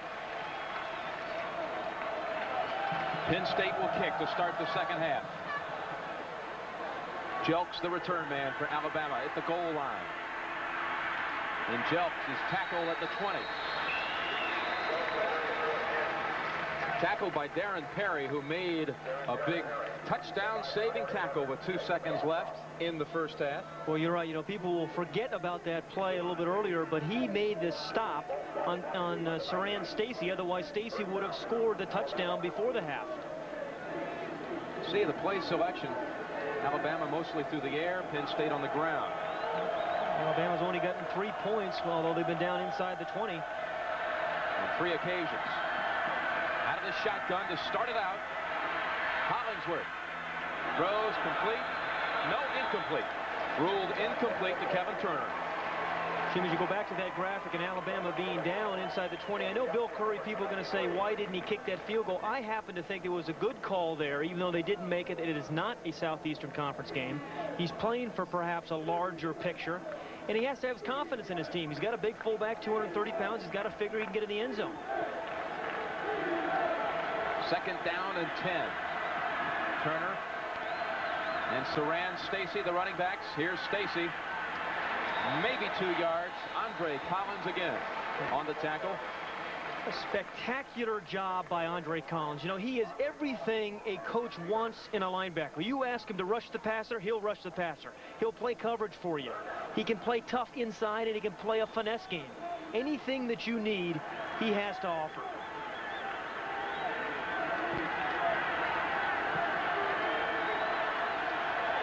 The shadows beginning to... Third down pass to stay for the first down at the 29-yard line. This will depend on the spot. Guess it was odd range on the tackle, Pat. Along with Andre Collins. Again, Collins was tough physical inside stop a little bit earlier in that play, all the way out near the boundary to make the stop. Again, this Penn State defense is a defense with tremendous speed. They save a lot of touchdowns with that speed, believe me. Oh, Penn State comes up short, or Alabama does, rather. Alabama short by inches.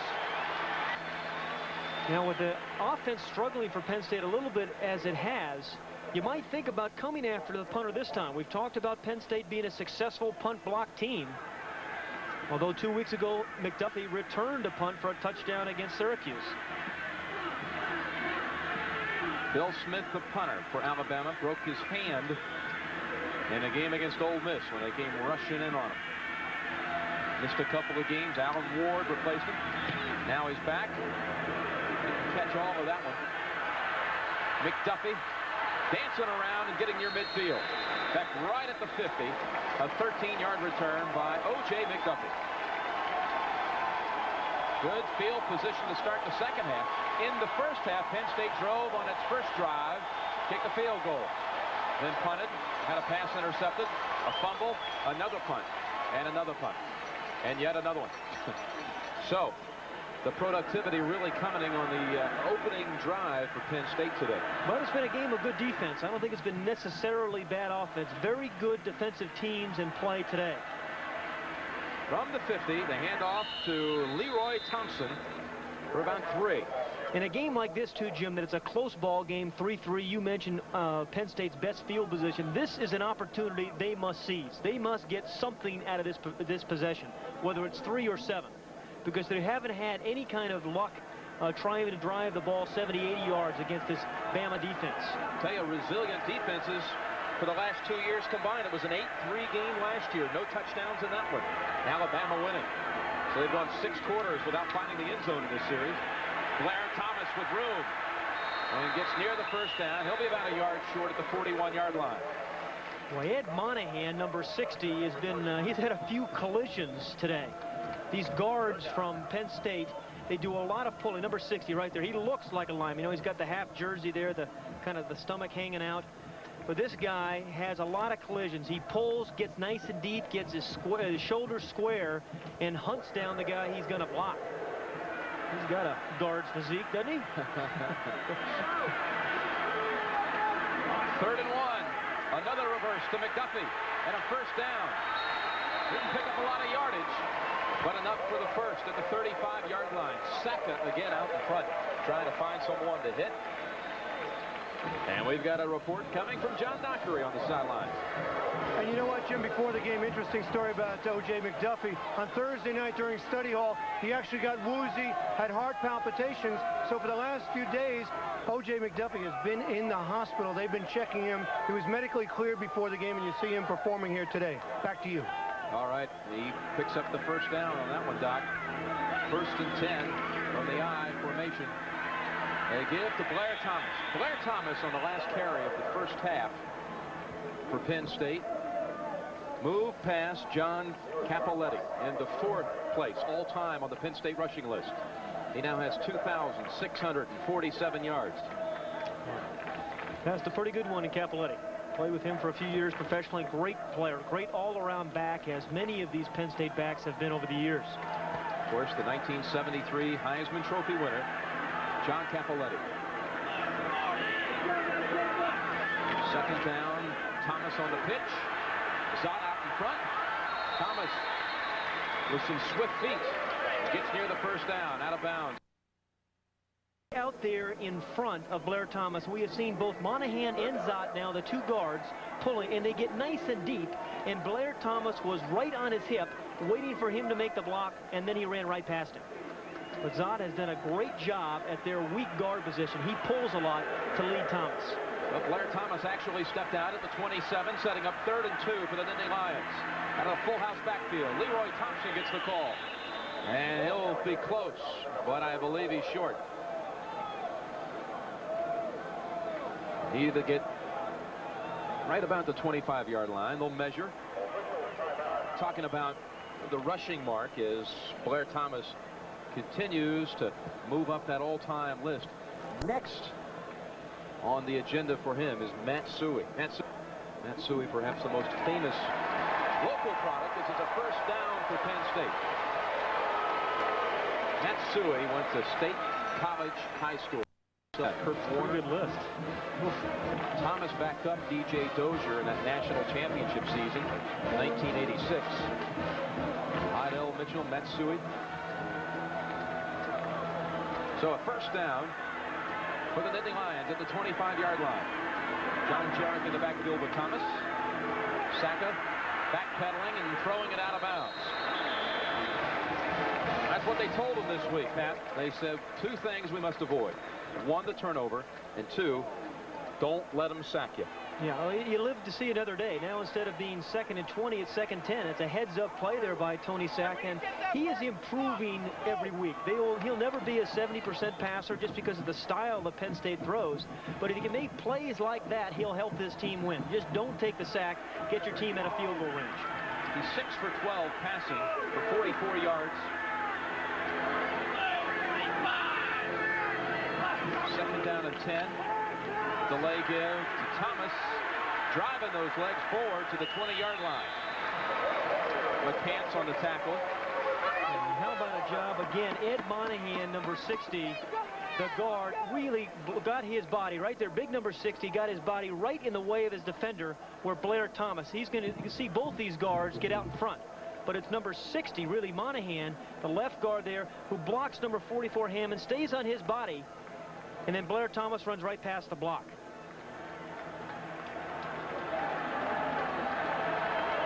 Third down and 4 for the Nittany Lions from the 19. Saka looking for McDuffie. He holds on. Touchdown, Penn State.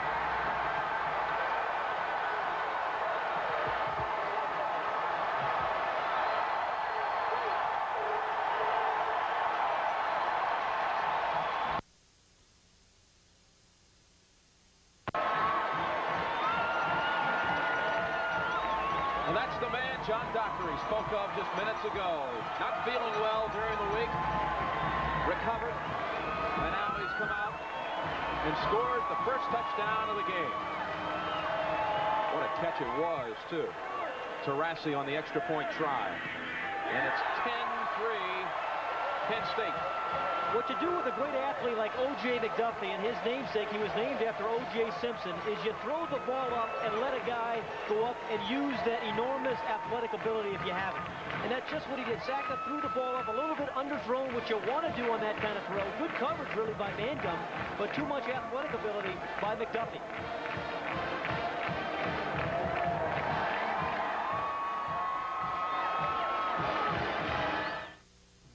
Alabama 3, O.J. McDuffie, 19, those flat kind of AstroTurf type of shoes. He went to the deep screw-on cleat, and that helped him on that TD as he went down the sidelines and pulled in a great catch. Back to you guys. You were mentioning, John, the turf is a little bit slippery down there. Guys and receivers have been slippery all afternoon, so it was a nice move, changing to the longer cleats, and went up and made a very athletic catch. Well, we mentioned several times today he had scored a touchdown last week against, or actually 2 weeks ago, because Penn State was idle last week. But against Syracuse, he ran one back on a punt, 84 yards for a touchdown. This catch for a touchdown was his first from scrimmage. Jelks returning for the Tide. He has the right sideline. He's forced out of bounds by Bobby Samuels. But it's a good return, and a flag is down. 41-yard return by Jelks. And he picked up a big block, and I think it was by Prince Wimbley on the wedge, who threw a big block, and then Jelks ran right behind him. Those wedge guys, there's a personal foul against Penn State, but the wedge guys never get enough credit. A nice block by Wimbley. Now this penalty will put Alabama into Penn State territory. Cornhuskers big today, and Colorado clinging to a 10-3 lead in the fourth quarter at Oklahoma. Two good quarterbacks in that one. Godowski from Nebraska accounted for 4 touchdowns today. Darian Hagan, who's had an incredible year as a quarterback for Colorado. Very emotional Colorado team, Jim, that we saw earlier in the year, of course. They circled these 2 weeks, Oklahoma and then Nebraska. This was the game, by the way, today where Salinesi had really wanted to go and travel with the Buffaloes to Oklahoma.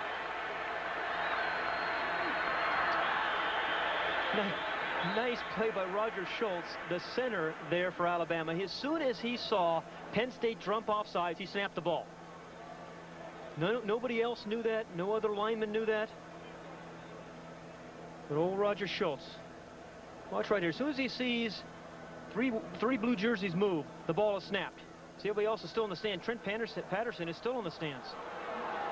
Roger Schultz had one of my great stories, I thought. He says he prepares for every game, no matter who their opponent is, by reminding himself that that opponent didn't recruit him.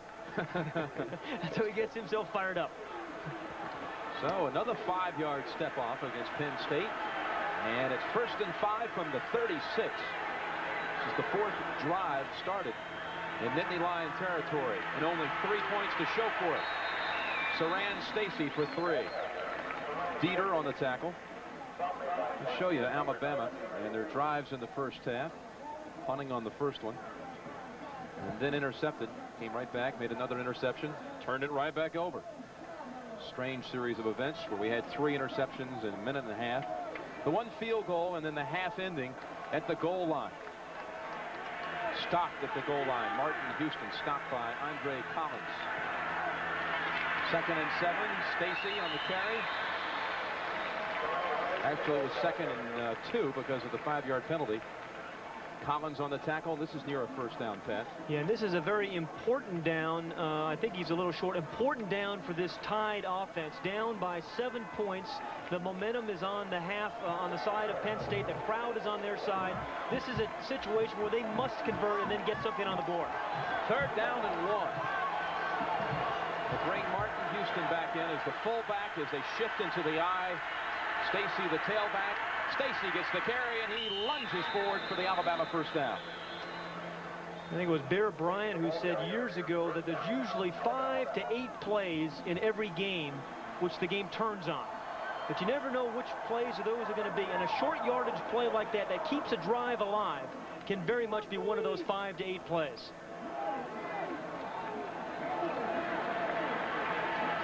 From the 30. Hollingsworth, man open in the flat. Pass is caught by Marco Battle. And a gain of 8. How about Hollingsworth's performance so far today, Penn? Well, again, I think he's had the 2 interceptions, but he is throwing the ball short primarily. He likes to dink the ball. It's their style. And then he's going to try to throw the ball up top. I think the 2 interceptions really were not his fault as receivers slipped. 2nd down and 2. Pitch to Stacy, trying to find the corner. And he's forced out of bounds again near a 1st down at the 20. Darren Perry and Hernan Henderson put the hit on him, knocked him out.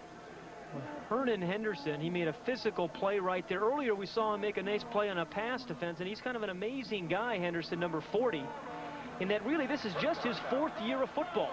He was a soccer player in high school, just played as a junior and senior, only played really 2 years here, but they think he has oodles of athletic ability. You know, he's an engineering major and decided to take off last year. Yeah. To lock in on his studies. Stayed away from football. It is a 1st down for Alabama at the 20. Midway in the 3rd, 10-3 Penn State leading. Good play action fake by Hollingsworth. Has his man Wembley at the 15 and inside the 10 to the 8-yard line. They do such a great job, Jim, of mixing it up. Wembley was open by 10 yards because Marco Battle, the wide receiver, brought everybody downfield, and then number 32, Wembley, comes right underneath him. But it starts with good pass protection first, which Hollingsworth gets. He looks off the other receiver, which is great. Battle had cleared it up, and a well-designed play left Wembley wide open in the flat. 1st and goal from the 8-yard line.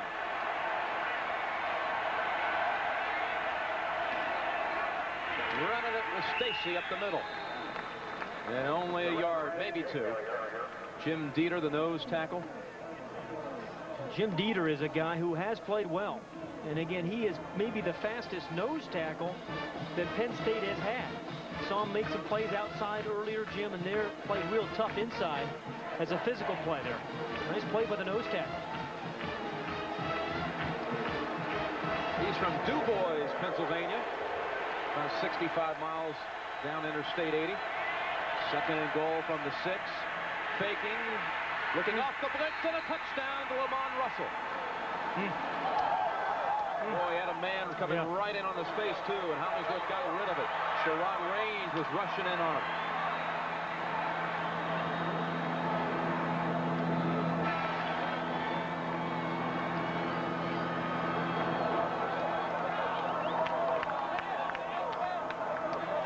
Touchdown of the year for Lamont Russell, and now Philip Doyle can tie the game at 10 with this extra point. Steve Kloot snaps back to Wall, the holder, and the kick is perfect. 6:55 left in the 3rd quarter, and it's 10-10 Alabama and Penn State. Lamont Russell, the tight end, the skillful receiver, open in the end zone, and Alabama comes right back to tie and challenge the Nittany Lions.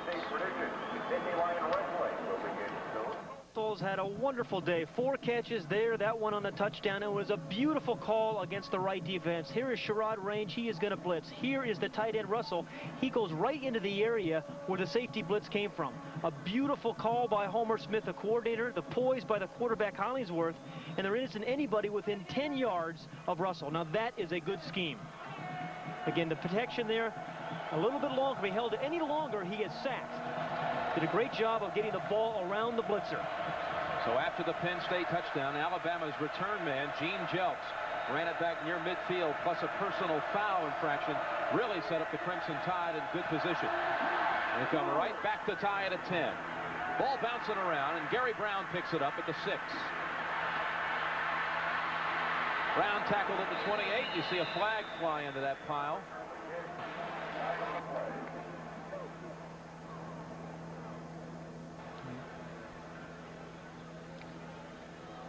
The old clip against Penn State. Let's set the lineup for tomorrow. We've got a doubleheader coming your way early. Many of you will see the Rams and Bears. Others will watch Phoenix, Dallas, or Detroit and Green Bay. The Saints will be hosting the Falcons. Tampa Bay at Cincinnati. And the big second game tomorrow is Philadelphia at Denver. Others will watch the 49ers in the Meadowlands against the Jets, or Washington on the coast against the Raiders. Doubleheader day gets started 12:30 Eastern time with the NFL Today. Dick Butkus is going to have a report on the Jets. A surprising team to me, Jim. I thought they'd have a better year. 1-5 now. Struggling for sure. Joe Walton hearing all of the turmoil and unhappiness in the New York area day by day. Thornton makes the tackle on Blair Thomas on the first down carry. Penn State football at the 18-yard line. Thomas has not really been able to break one to this point, Pat. Well, again, he only has 18 carries for 64 yards, and that's because there's good team speed on this Alabama defense. It's hard to break a long gainer. You may gain the 4 and 5 yarders, but it's tough to go over 20. 2nd and 4. Thomas again on the pitch, cutting around and picking up a first down. That was a nice run by Thomas. Sherrick leading the way with a block. I love the way he bounces off guys. And he's again trying to get this crowd into it. College football, much more so than professional football, I believe there's a home field advantage, particularly when you have a crowd like this, 85,000 strong. You want to get them pumped into the game. 1st and 10. Penn State out rushing Alabama. It goes the other way, however, in the passing game. Here is the running play. Steve Webb and McCants make the tackle on Thomas. And again, it was Monahan who's had a day of collisions. I'll tell you, Monahan came out and pulled. Look, he's got the neck brace on there. He's got just about every available pad that a guy can have. But he did a nice job of pulling there, and then it was boom, there was a big collision, and Thomas right behind it. We saw that scary moment with Oquendo right at the end of the half. Monahan had a similar situation against Boston College, missed a game, but he was on the field motionless for a while. Here, the reverse is snuffed out. McDuffie, they keep coming back to it, and McCants was waiting for him. He was just babysitting in the backfield and waiting for it to come back around. A 10-yard loss. The 5th reverse that Penn State has run. Now, it's really part of their offense. They're generally after 2 reverses. You're not going to fool people, but McCants on the inside has the ability to make plays like this. Now, a lot of times, because of his ability, he's going to make mistakes. He's going to overreact. But he also is such a good athlete that he can overcome some of that aggressiveness and make plays like that. He is an amazing player, and they're trying to move him around on this defense, inside and outside, to make plays. 3rd and 18 after the big play by McCants. Sacco with good time. The pass is incomplete with no flag. No flag. Intended for Dave Daniels. Mangum on the coverage. Thought that had to be interference. Look at John Mangum, number 29. Yeah, he's over the back with the right side. You see the right hand there, the right shoulder? He was on the back of Dave Daniels. That was interference. Right there, the right hand, the right shoulder. The umpire and the side judge were right there. Should have been a call. Helkowski will punt. 4:24 left in the 3rd quarter. We're tied 10-10. Penn State and Alabama. Under a good rush. Helkowski gets a good boot away. Jelks going to try the right side. He'll change direction. Oh, he's still free. Look out. Boy, he makes it exciting, doesn't he? Andre Collins finally there to force him out on the sideline. The crowd is still booing. They're unhappy with the no call. They're right. And all that by Jelks for -2 yards. He ran 60 yards for a loss of 2. So the Crimson Tide comes back with the football, tied 10-10 late in the 3rd quarter. Jim, these kind of games can be tough on one's body. John Mangum, the defensive back, who's really played pretty well, though his interference there. Watch, he's going to get kicked right in the forehead here, accidentally by Daniels. He's over being attended to on the sideline. He got kicked right there on the bridge of the nose. It's amazing a shoe could get in there with all the equipment there. He was on the bench for a while, being tended to, but he's on his feet. By the way, after that punt return, there was a flag on the field. He scooped up that flag in a hurry, but stepped off the clipping penalty of 15 yards against Alabama. So the Crimson Tide begins at the 25. There was movement on the right side. Speaking of movement, did you see Prince Wembley coming in motion there? I've never seen so much movement in a guy going in motion in my life. He had the hands flailing, the elbows and shoulders working. He was sprinting in motion. He was. That's a good man in motion there.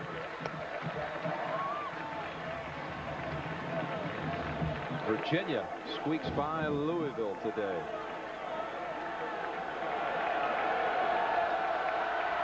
First and 15, Hollingsworth completes the battle, gets about half of it back. What Alabama has is a number of receivers, including Marco Battle, who run very precise routes. And a quarterback loves that. When you tell a receiver to go down and run 15 yards, and they run the 15 yards, more often than not, you're surprised. But these Alabama guys run very disciplined routes. You say 15, they run 15. You saw he's from Phoenix City, Alabama. That's down Auburn way. Was a high school teammate of James Joseph, the Auburn running back. Second down, 7. Russell's open. He loses his footing. Boy, we've talked about this all day, but this field, well, the playing conditions at the first 3 home games are playing in very sloppy, muddy conditions, and obviously most of your blemishes on the field are going to be between the 20s, and that's where we've seen that.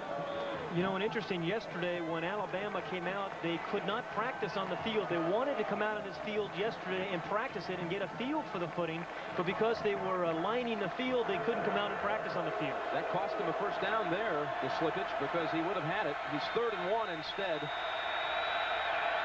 Turner, the fullback, they fake to him. A flag is down. Man is open. Stacy, he makes the catch for the first down, but there is a flag.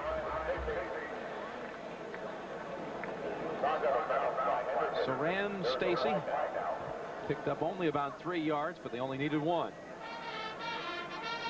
But it doesn't matter. What?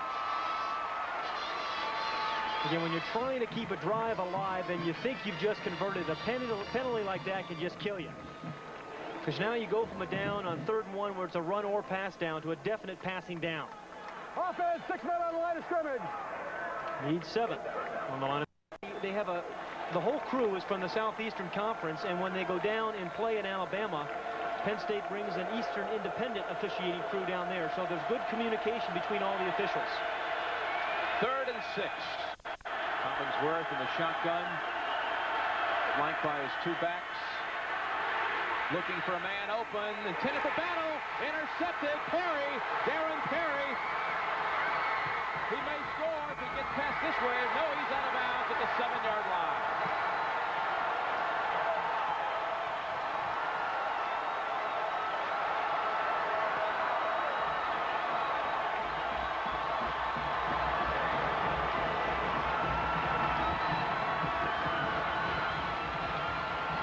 This is the forgotten hero from the first half, Darren Perry, who stopped Saran Stacy just inches shy of the goal line prior to the intermission. And now he makes the pickoff, and with that run back dancing around, I never thought he'd get all the way down inside of the 10. Finally, Terrell Chapman bumps him out of the 7. He picked up a couple of nice blocks by Dieter and Schoenwolf to clear the way for him. First and goal from the 7-yard line.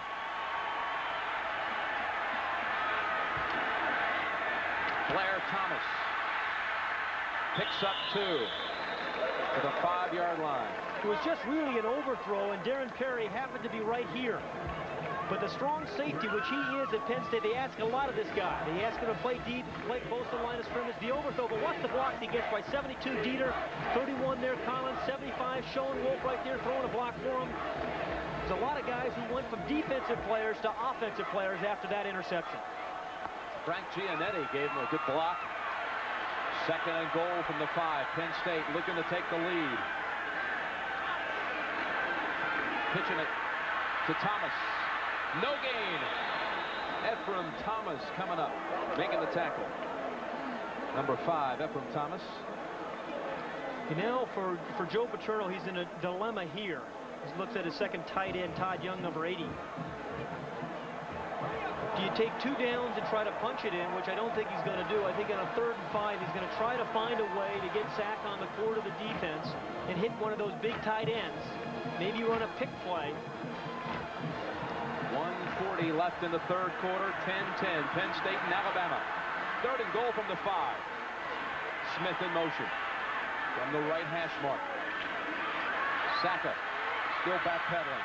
Now flags down over the head of Dave Daniels.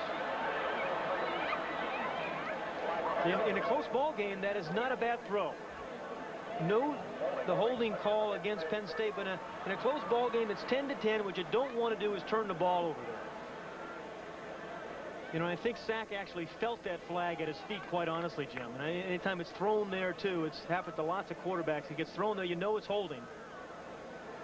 Might as well throw it away and not risk an interception because it's a 3 down for the defense. You got nothing to gain by completing it in the end zone at that point. Now, I've always thought this was a real tough angle for a kicker, too. Of course, if you do complete it, they would have gotten the chance to run another play. But now Alabama will refuse the penalty. And Penn State will attempt the field goal to take the lead.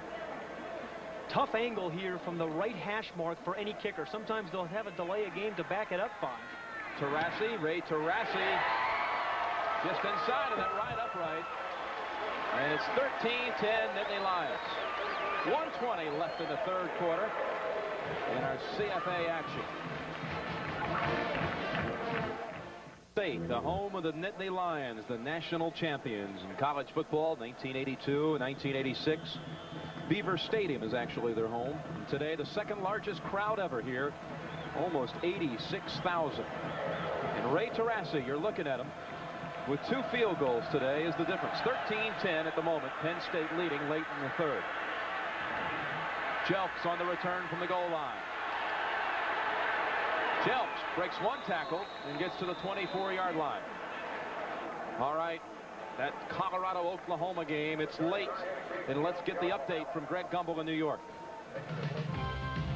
Jim, the Sooners fumbled on their own 9. 3 plays later, Colorado's Darian Hagan, 8 yards for the touchdown. They're headed for a showdown next week with Nebraska here on CBS. Nebraska winning handily in the 4th quarter. Let's go back to Jim and Pat.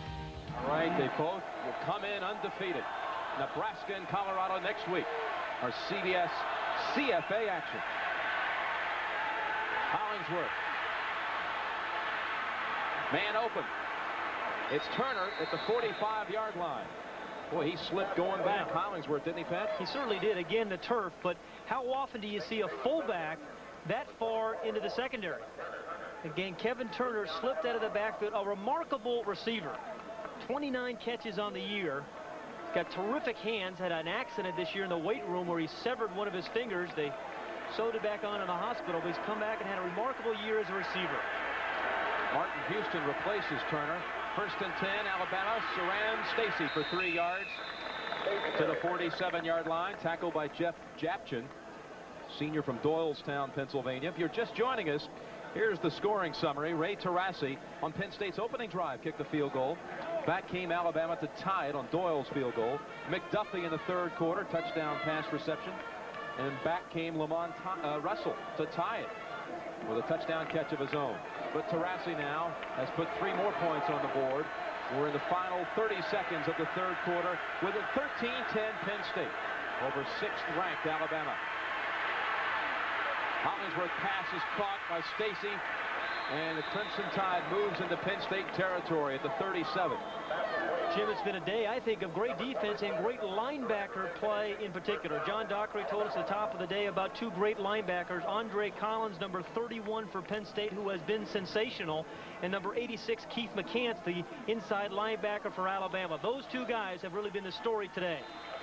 All right, so 15 minutes remaining. Alabama driving. It's Penn State 13 and the Crimson Tide 10. College football on CBS Sports. We'll return after this message and a word from your local station.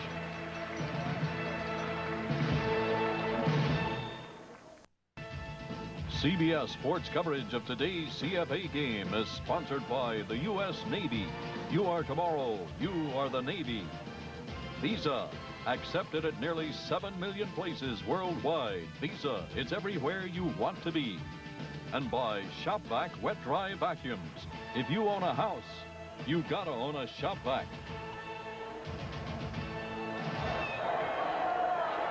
Welcome back to Beaver Stadium on a glorious autumn afternoon. It's Penn State 13-10 over Alabama as we begin the fourth quarter.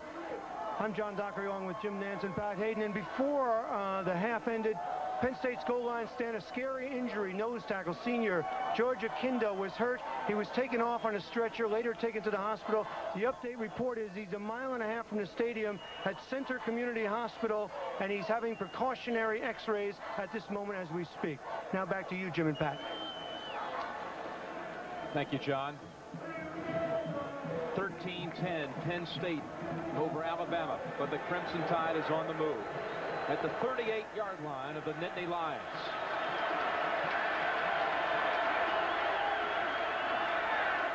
First and 10. Great fake by Hollingsworth. Feeder after him. He shakes him off. And now dumps it off to Turner. Heads up play by Hollingsworth. And the football is inside of the 30 at the 26-yard line. A gain of 12. A lot of turnovers early in this game. In fact, 4 turnovers, 1 play into the second quarter. But since that time, well, Blair Thomas has rushed for 75 yards. Stacy total yards over 100. But touchdown passes from Saka and Hollingsworth in the third quarter. The game's 2 touchdowns. Here's Stacy picking up another Alabama first down inside the 15 to the 13. Tackled by Sherrod Range after the 12-yard pickup. Nice burst by Stacy, but picked up a nice little block by his fullback, Kevin Turner. Kevin Turner's caught the ball. He blocked right there for Stacy, and Stacy just took it right outside past his block, got to the corner of the defense, and showed some real speed to the corner, and that's what they're hoping. Remember, Murray Hill, their starting tailback, broke a couple of ribs last week against Tennessee, so they need that kind of burst from Stacy. Murray Hill did not make the trip. Outstanding running back, senior for Alabama. First and 10, rolling. Hollingsworth has Russell at the 10 and out of bounds at the 7. Bumped out by Darren Perry. Some guys just have a remarkable feel for the game, and I think Lamont Russell is one of those guys. He has just a feeling, a sense of where people are on the field, a sense of where he is, and just kind of feels his way into routes. Nothing fancy about that route. Came in motion, went into the flat, but again was wide open by 4 or 5 yards. Now today, the pride of Oneonta, Alabama. 6 catches, 51 yards. Second and 4 for the Tide from the 7-yard line. Carry by Stacy, and he has an Alabama first down, but there is a flag down. There's a flag down at the line of scrimmage. Great defensive penetration by Rich Schoenwolf there. And Bill Curry, he almost knew it was going against him. Shut his eyes for a moment.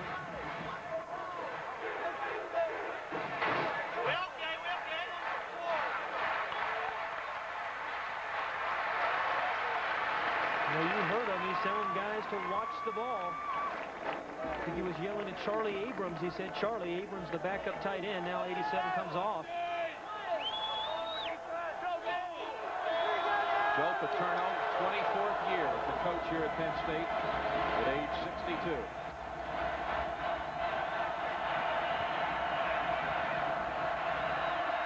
Second and 9. Hollingsworth throwing off his back foot and incomplete. Intended for Russell. And real nice coverage by Henderson. Hernan Henderson, number 40 again. Henderson has played the corner with very, very well till he's been physical on the run support. He's come up and he's taken on guards and tackles, run through people, and then he's had the finesse to be able to back and cover the wide receivers deep. The Colorado game is a final. Now on 3rd and 9, they run it with Stacy. He breaks the tackle, and he has the touchdown in the lead for Alabama.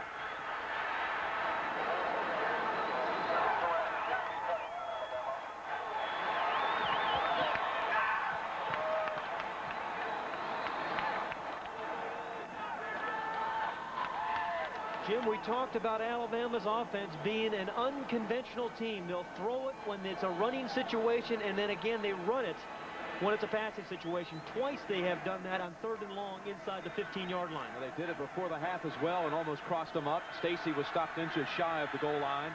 This time he gets in, and Doyle boots the extra point through. Hey, Jim, even though it wasn't necessarily it was a surprise call, it was pretty well defended. It was all Sir Stacy on that play. I never get enough credit, but Chris Robinette did a sensational job there of clearing the way for Stacy. He is the left guard right here, and he's going to block 2 guys. Andre Collins, who's had a sensational day right here, and then he's going to block number 58 Givens too. See number 50 come out leading the play. There's 1 blocker, 1 guy, 2 blue jerseys, as Stacy fights through the tackle of Gary Brown and gets in the end zone. But he would never have scored had it not been for the block of Robinette. Do you know, Pat, that's the first rushing touchdown allowed by Penn State since November the 19th of last year in the 2nd quarter of their game at South Bend against Notre Dame. When Mark Green scored on a running play 29 quarters ago. And Stacy's rushing score puts Alabama in front. Gary Brown on the return. Brown returns it to the 31-yard line. Notre Dame and Pitt playing today. Oh, this will be a good one. Let's get an update on that one from Greg Gumbel. The top-ranked Irish, 7-0 in the first quarter. Jim? Well, Greg, a dangerous day, I think, for Notre Dame. After an emotional win last week, Lou's been down hard on them and playing a Pittsburgh team that can throw the football, and that is Notre Dame's soft spot. No question, and Pitt was off last week, and last year gave Notre Dame fits. Blair Thomas scoots his way for 4. 13:30 remaining in the 4th quarter. Penn State is now down by 4 points. Now, if you're a quarterback for this Penn State team, you realize maybe you get 2-3 more possessions this game. 3 if you're lucky. So you can't waste them. Every down becomes important. Well, 2nd down and 7, we'll call it. The short 7. Saka throwing, his receiver fell down. McDuffie again. So ordinarily on a slippery or a wet field, the offense has an advantage, but today it appears to be the defense, Jim. Offensive receivers keep slipping, and that's where most of the interceptions have come. No question. This is an important down here, 3rd and 7. Not a real typical Penn State down. They like to be in 3rd and 3 and 4. At 3rd and 7, it's a little bit uncomfortable for them. Saka with good time, now rolls right, looking down the sideline, and the pass is caught by Terry Smith. Wow. 2 defenders right in the area for the pickup of 13 yards and the first down. And that was after he slipped, too. He ran upfield and slipped, got up off the ground, and then did a nice job of coming back to the ball. Again, remember we talked about the 1 foot in there. We talked about Saka. Every once in a while, every 2 or 3 plays a game, he shows you his enormous talent. That was one of them. Threw the ball low and away from the defender. And the talent of Terry Smith to drag the left foot. Inbounds. 1st and 10, Perry Thomas. There he goes. Inside of the 30-yard line of Alabama. 23 yards, Blair Thomas. Penn State has always been a 4th quarter team as long as Joe Paterno has been here because they wear you down, and they wear you down with offensive linemen, left guard and left tackle. They think of 64, McMartin comes blocking down. Zott takes a nice block, and then Thomas doesn't waste any time. He is up through the hole before the Alabama defense can react. So 1st and 10, Saka on the handoff to Thompson, and no gain. That last carry by Blair Thomas gives him 24 carries for 102 yards. Penn State is 11-0 when Thomas has rushed for 100 yards or more. So that's a stat definitely in the Nittany Lions' favor. Interesting stat, but the Alabama defense is not thinking about that right now. No, they don't care right now. Saka looking at the end zone. McDuffie's down there. Through his hands. There was a collision with Ephraim Thomas. And I thought actually McDuffie, it looked like to me, pushed Thomas away from him. It looked like, again, he's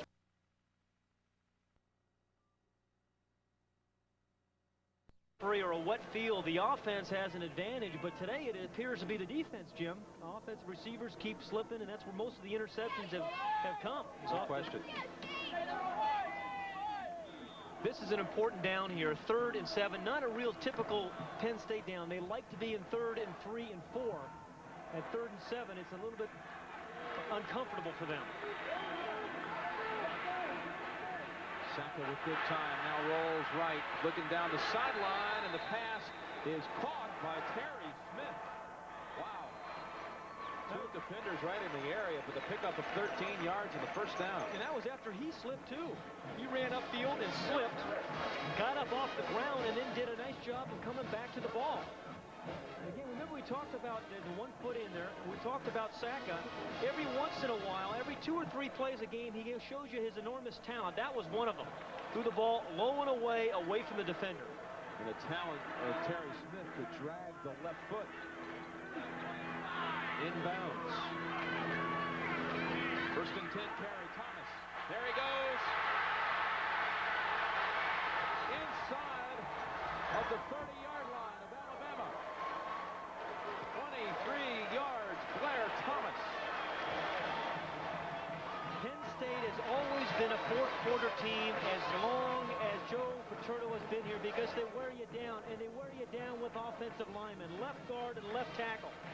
As they come 64, McMartin comes blocking down. Zott takes a nice block, and then Thomas doesn't waste any time. He is up through the hole before the Alabama defense can react. So 1st and 10, Saka on the handoff to Thompson, and no gain. That last carry by Blair Thomas gives him 24 carries for 102 yards. Penn State is 11-0 when Thomas has rushed for 100 yards or more. So that's a stat definitely in the Nittany Lions' favor. Interesting stat, but the Alabama defense is not thinking about that right now. No, they don't care right now. Saka looking at the end zone. McDuffie's down there. Through his hands. There was a collision with Ephraim Thomas. And I thought actually McDuffie, it looked like to me, pushed Thomas away from him.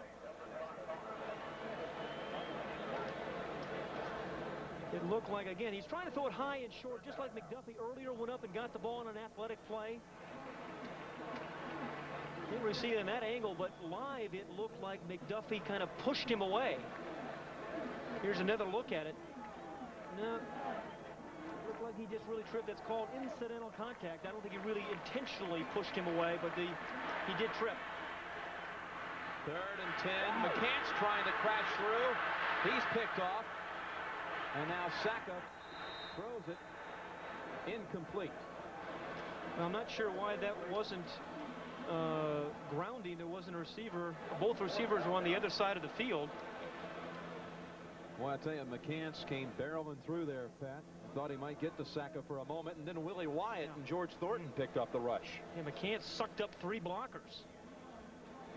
So he has his physical dimensions. Guys like him are changing the way this game is played. You know, he's 6'5", 250, and is extremely fast. Well, they're going to try the field goal. They're down 4. 4th and 11. 11 and a half minutes left. It's going to make it a 1-point game. Taurasi. It's got to hook a little more, and it does.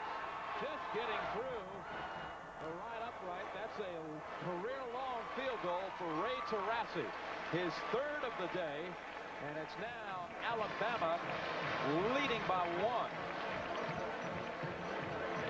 Bird's eye view of that career-long field goal a moment ago by Ray Taurasi of Penn State.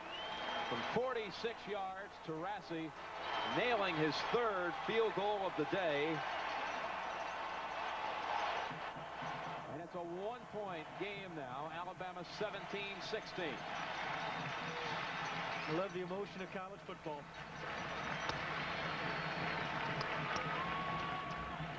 This is a 10-year series that's coming to a close between these two. Next year, the series ends at Alabama. You know, that's a shame, too, because I think it's developed into a great intersectional rivalry. You don't have too many teams from the Southeastern Conference come up here and play Penn State. It's been a good series. It's been a great series, matching legendary coaches. Jelks returns from the goal line. Jelks rammed at the 20-yard line. Tomorrow, doubleheader action coming your way on CBS. Early, most of you will see the Rams and Bears. Others will watch Phoenix, Dallas, or Detroit, Green Bay. Plus other early action, Atlanta at New Orleans, Tampa Bay at Cincinnati. And then in the late game, second game of our doubleheader, most will see the Eagles at Denver, San Francisco and the Jets, Washington and the Raiders. It all gets started 12:30 Eastern time with the NFL Today. And the new commissioner will be live with Brent and the team. Interesting to see what he says. Carry by Stacy. Stacy for 6. Tackled by Willie Thomas. And Nebraska winning big again. Godowski, a quarterback there, who's had a terrific year for the Cornhuskers. UCLA fighting back. Michigan State has had some tough losses and a tough schedule. I'll say Miami, Notre Dame, Michigan. Yeah. Second down and 4.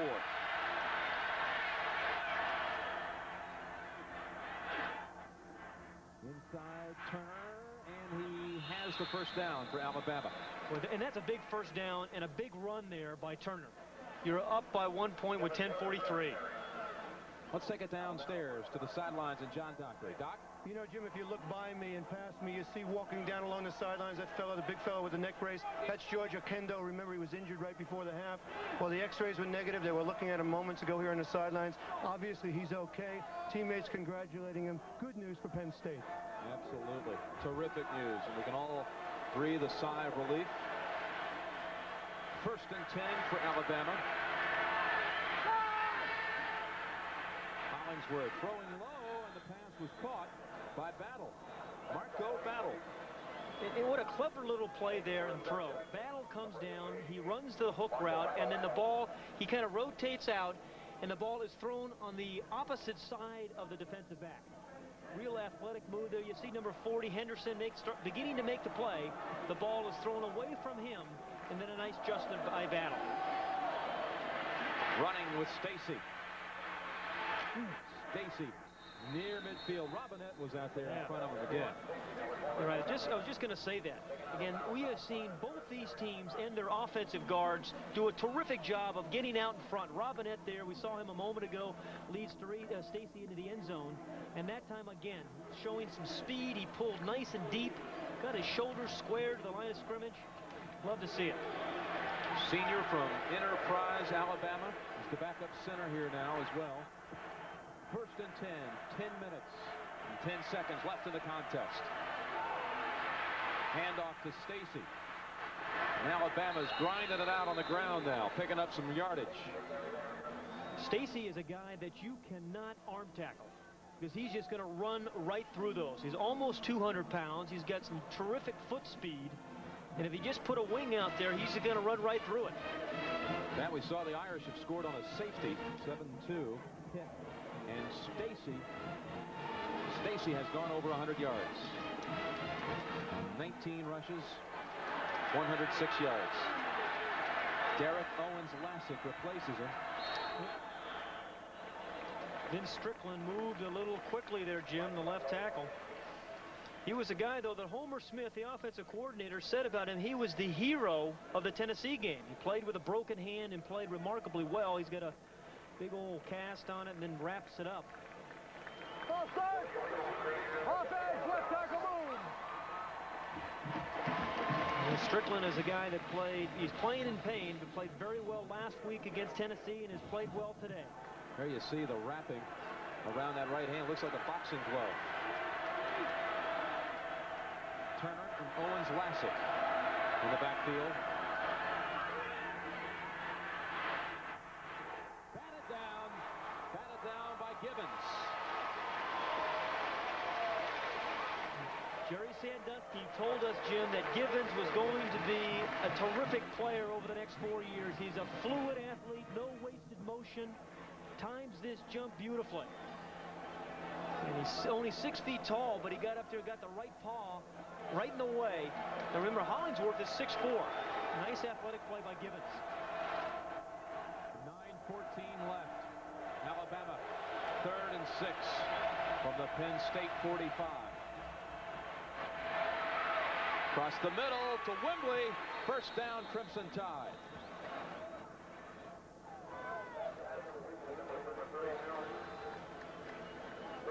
Prince Wembley keeps the Crimson Tide on the move on an absolutely perfect autumn afternoon in the dead center portion of Pennsylvania. You know, the peak colors of autumn were about 2 weeks ago in this area. And now the running play with Owens Lassick. And a gain to the 33-yard line. More on that Pitt Notre Dame game from South Bend. Let's find out from our man back in New York, Greg Gumbel. Well, Jim, this is how it happened. 3rd and 12. Pitt quarterback Alex Van Pelt trips and falls into his own end zone. That's a Notre Dame safety. And halfway through the first quarter, the Panthers lead the Irish 7-2. Back to you. Here we have 8 minutes left.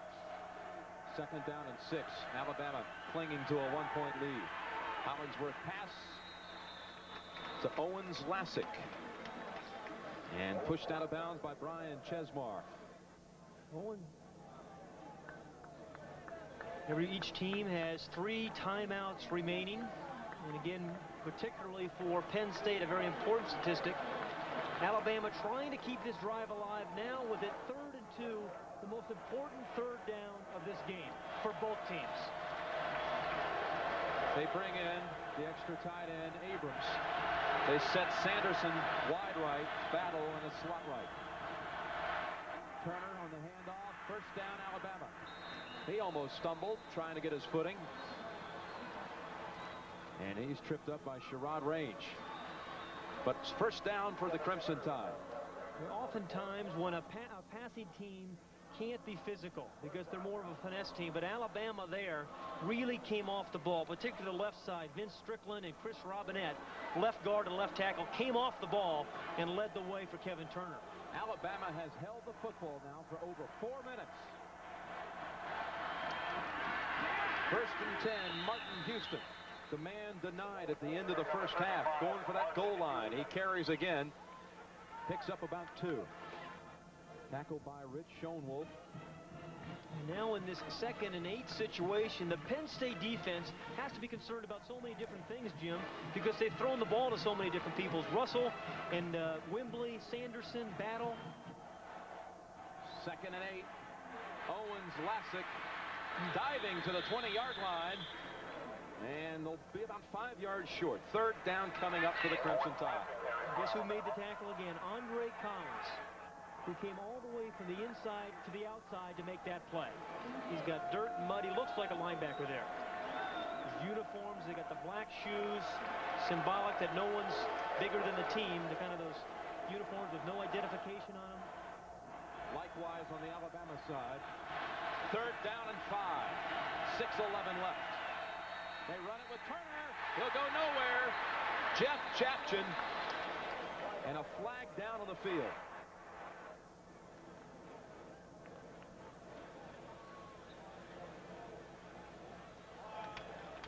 Silence here at Beaver Stadium, waiting for the indication.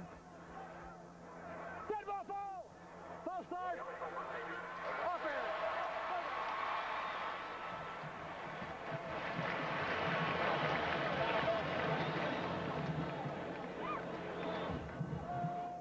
Well, Joe Paterno is upset because they're going to give him the play over, Pat. Well, I don't know. One of his players must have accepted the penalty. They should have declined it. That's what he was upset with. Would have been a big loss on the play. They called it a dead ball foul. Hollingsworth intercepted. Schoenwolf.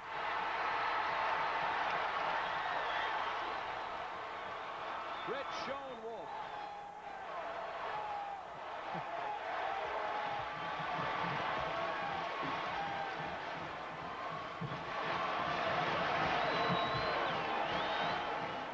Jim, Rich Schoenwolf has made a lot of big plays in his 4 years, but none of them have been bigger than this one.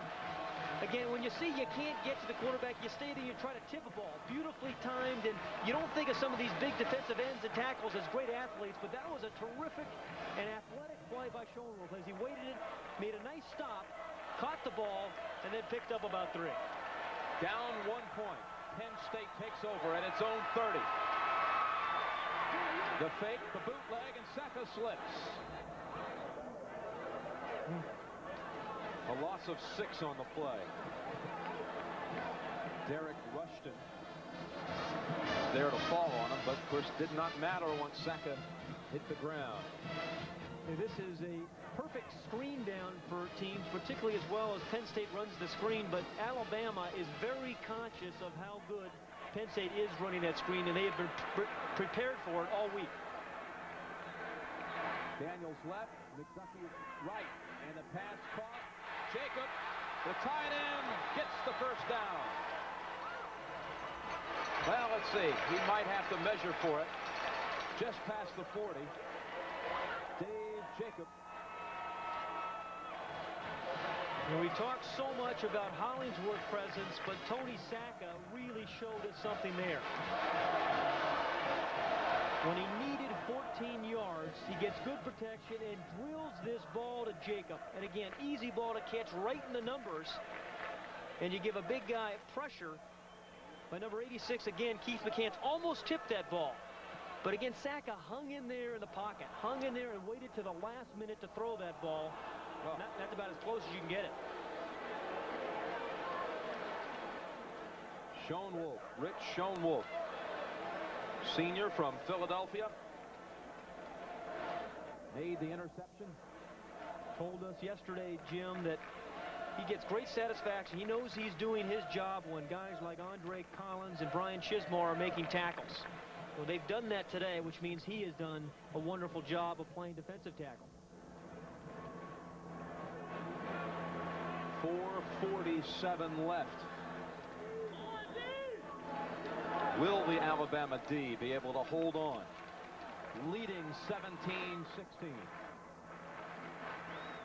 Third and a fingernail for Penn State. And that's all Saka needed to do. Just advance it.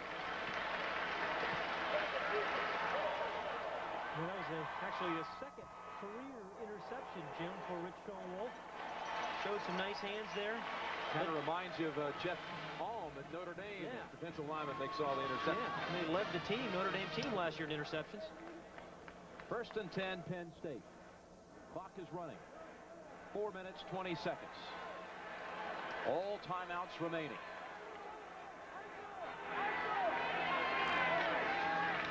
They'll run it with Blair Thomas.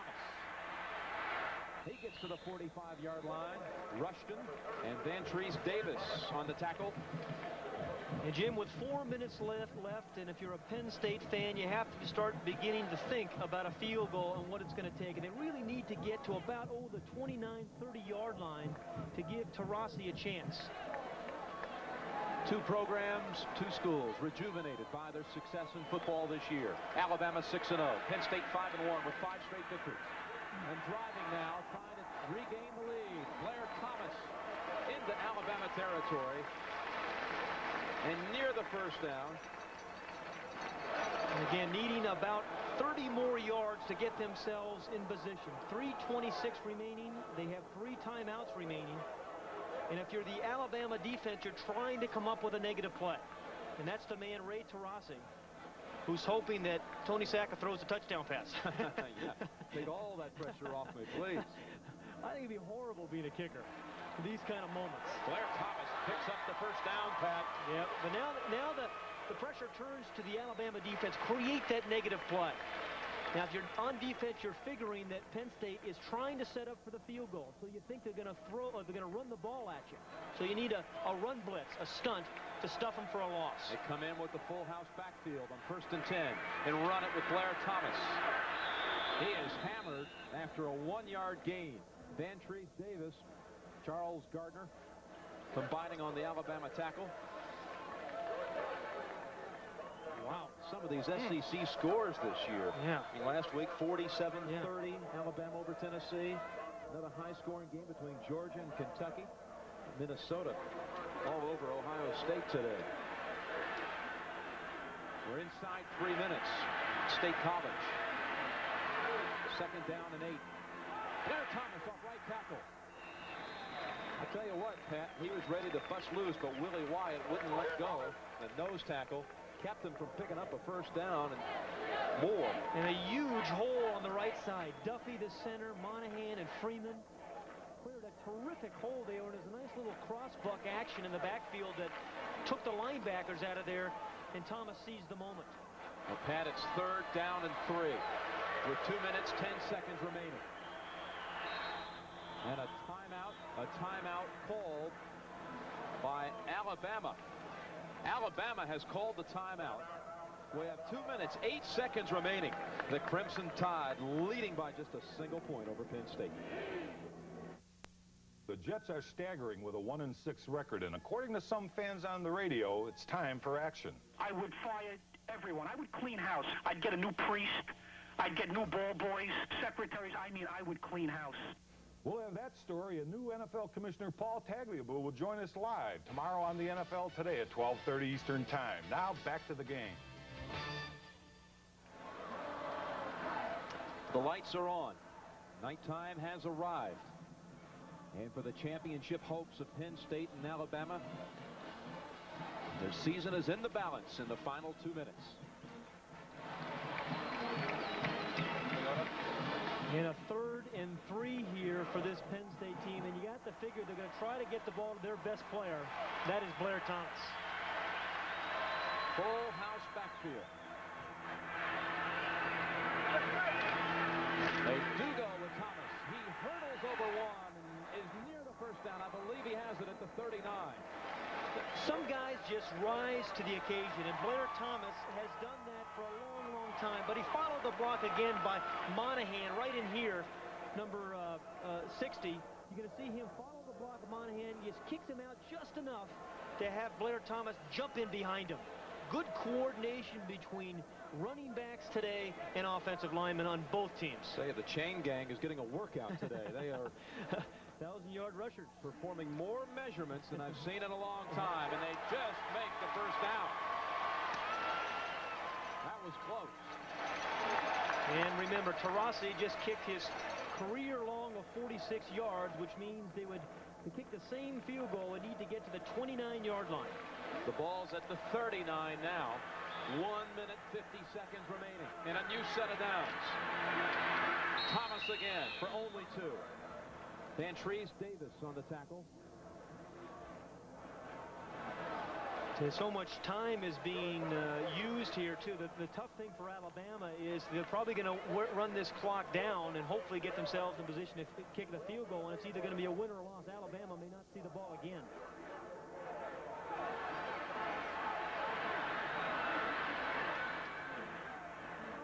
Second and 9. Staying with Blair Thomas.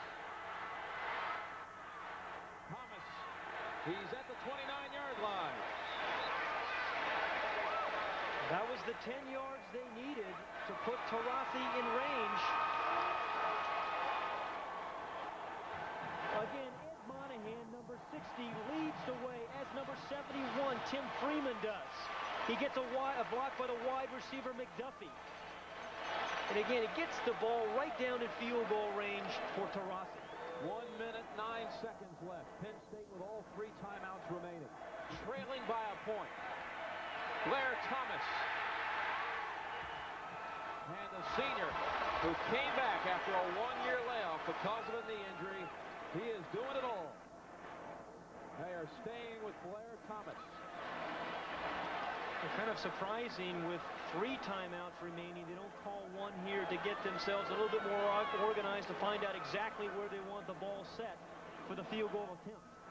We're at the 22-yard line. That would be equivalent to a 39-yard attempt. Second down and 4. Again, Blair Thomas. First down, Penn State. and to the 10-yard line.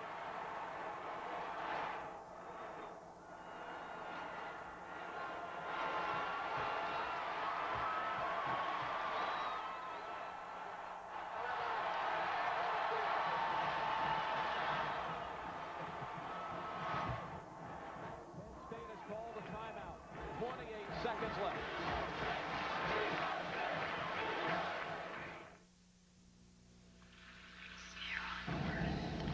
Michael Zuga from Alabama. Toyota donates a check in the amount of $1,000 to each school's general scholarship fund. We pick it up, 28 seconds remaining. The football at the 10-yard line. Penn State trailing Alabama 17-16. Again, Penn State has done a marvelous job of picking up first downs, using the clock. And what they're going to try to do is run it out and kick the field goal as time expires. 9 straight carries for Thomas for 49 yards.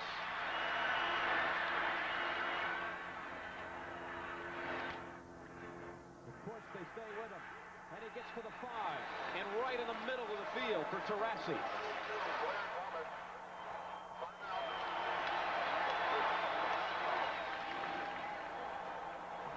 Penn State calls the timeout.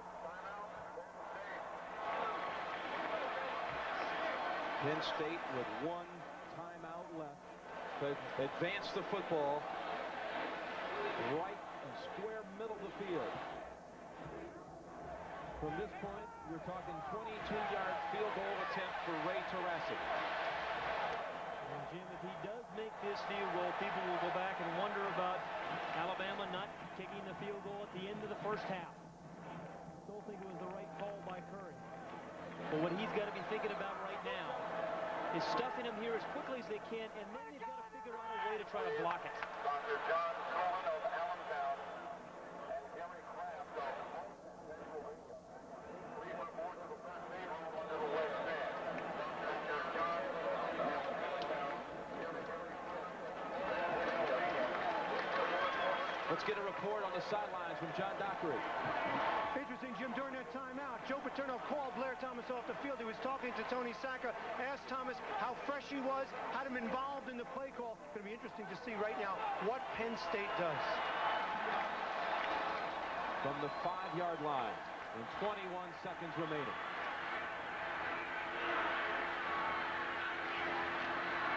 Blair Thomas again. Did he scoot in? He is down at the 1-foot line.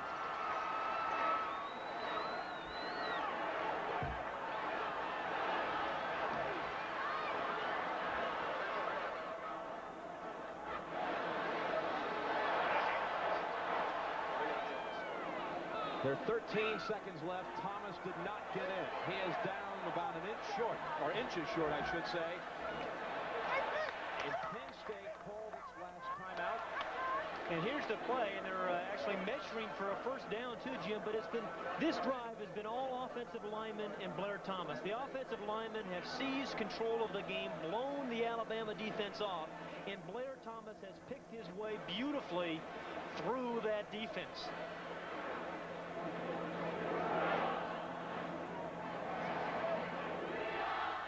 (17-16) Alabama. Penn State called its last timeout. Now you're in a quandary.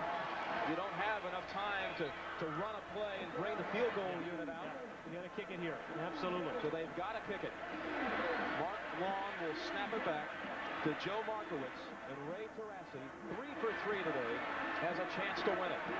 He's made good from 26, 22, and 46 yards.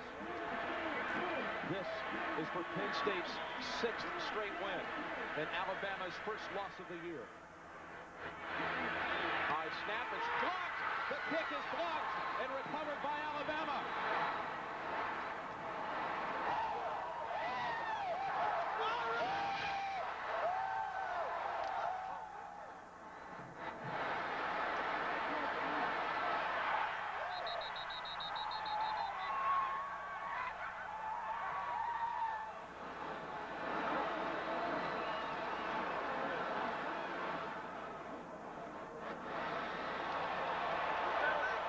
There's a penalty flag down, Jim.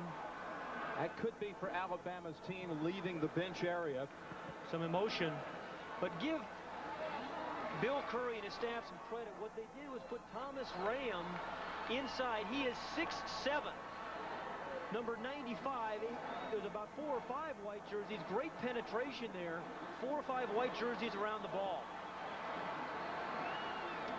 Osmond, number 42, he is 6'5". I think it was Thomas Ram. He's the guy they put inside, all 6'7" of him. And that's a heads-up play. We talked earlier about they had to figure out how to way to block the field goal, so you put your tallest player inside.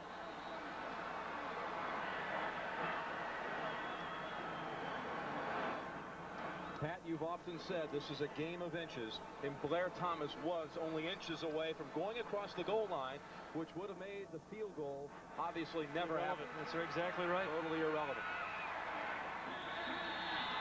Hollingsworth falls on one knee, and the Crimson Tide will win to go to 7-0 on the year. They become the first school ever to beat Joe Paterno in Penn State 3 straight years.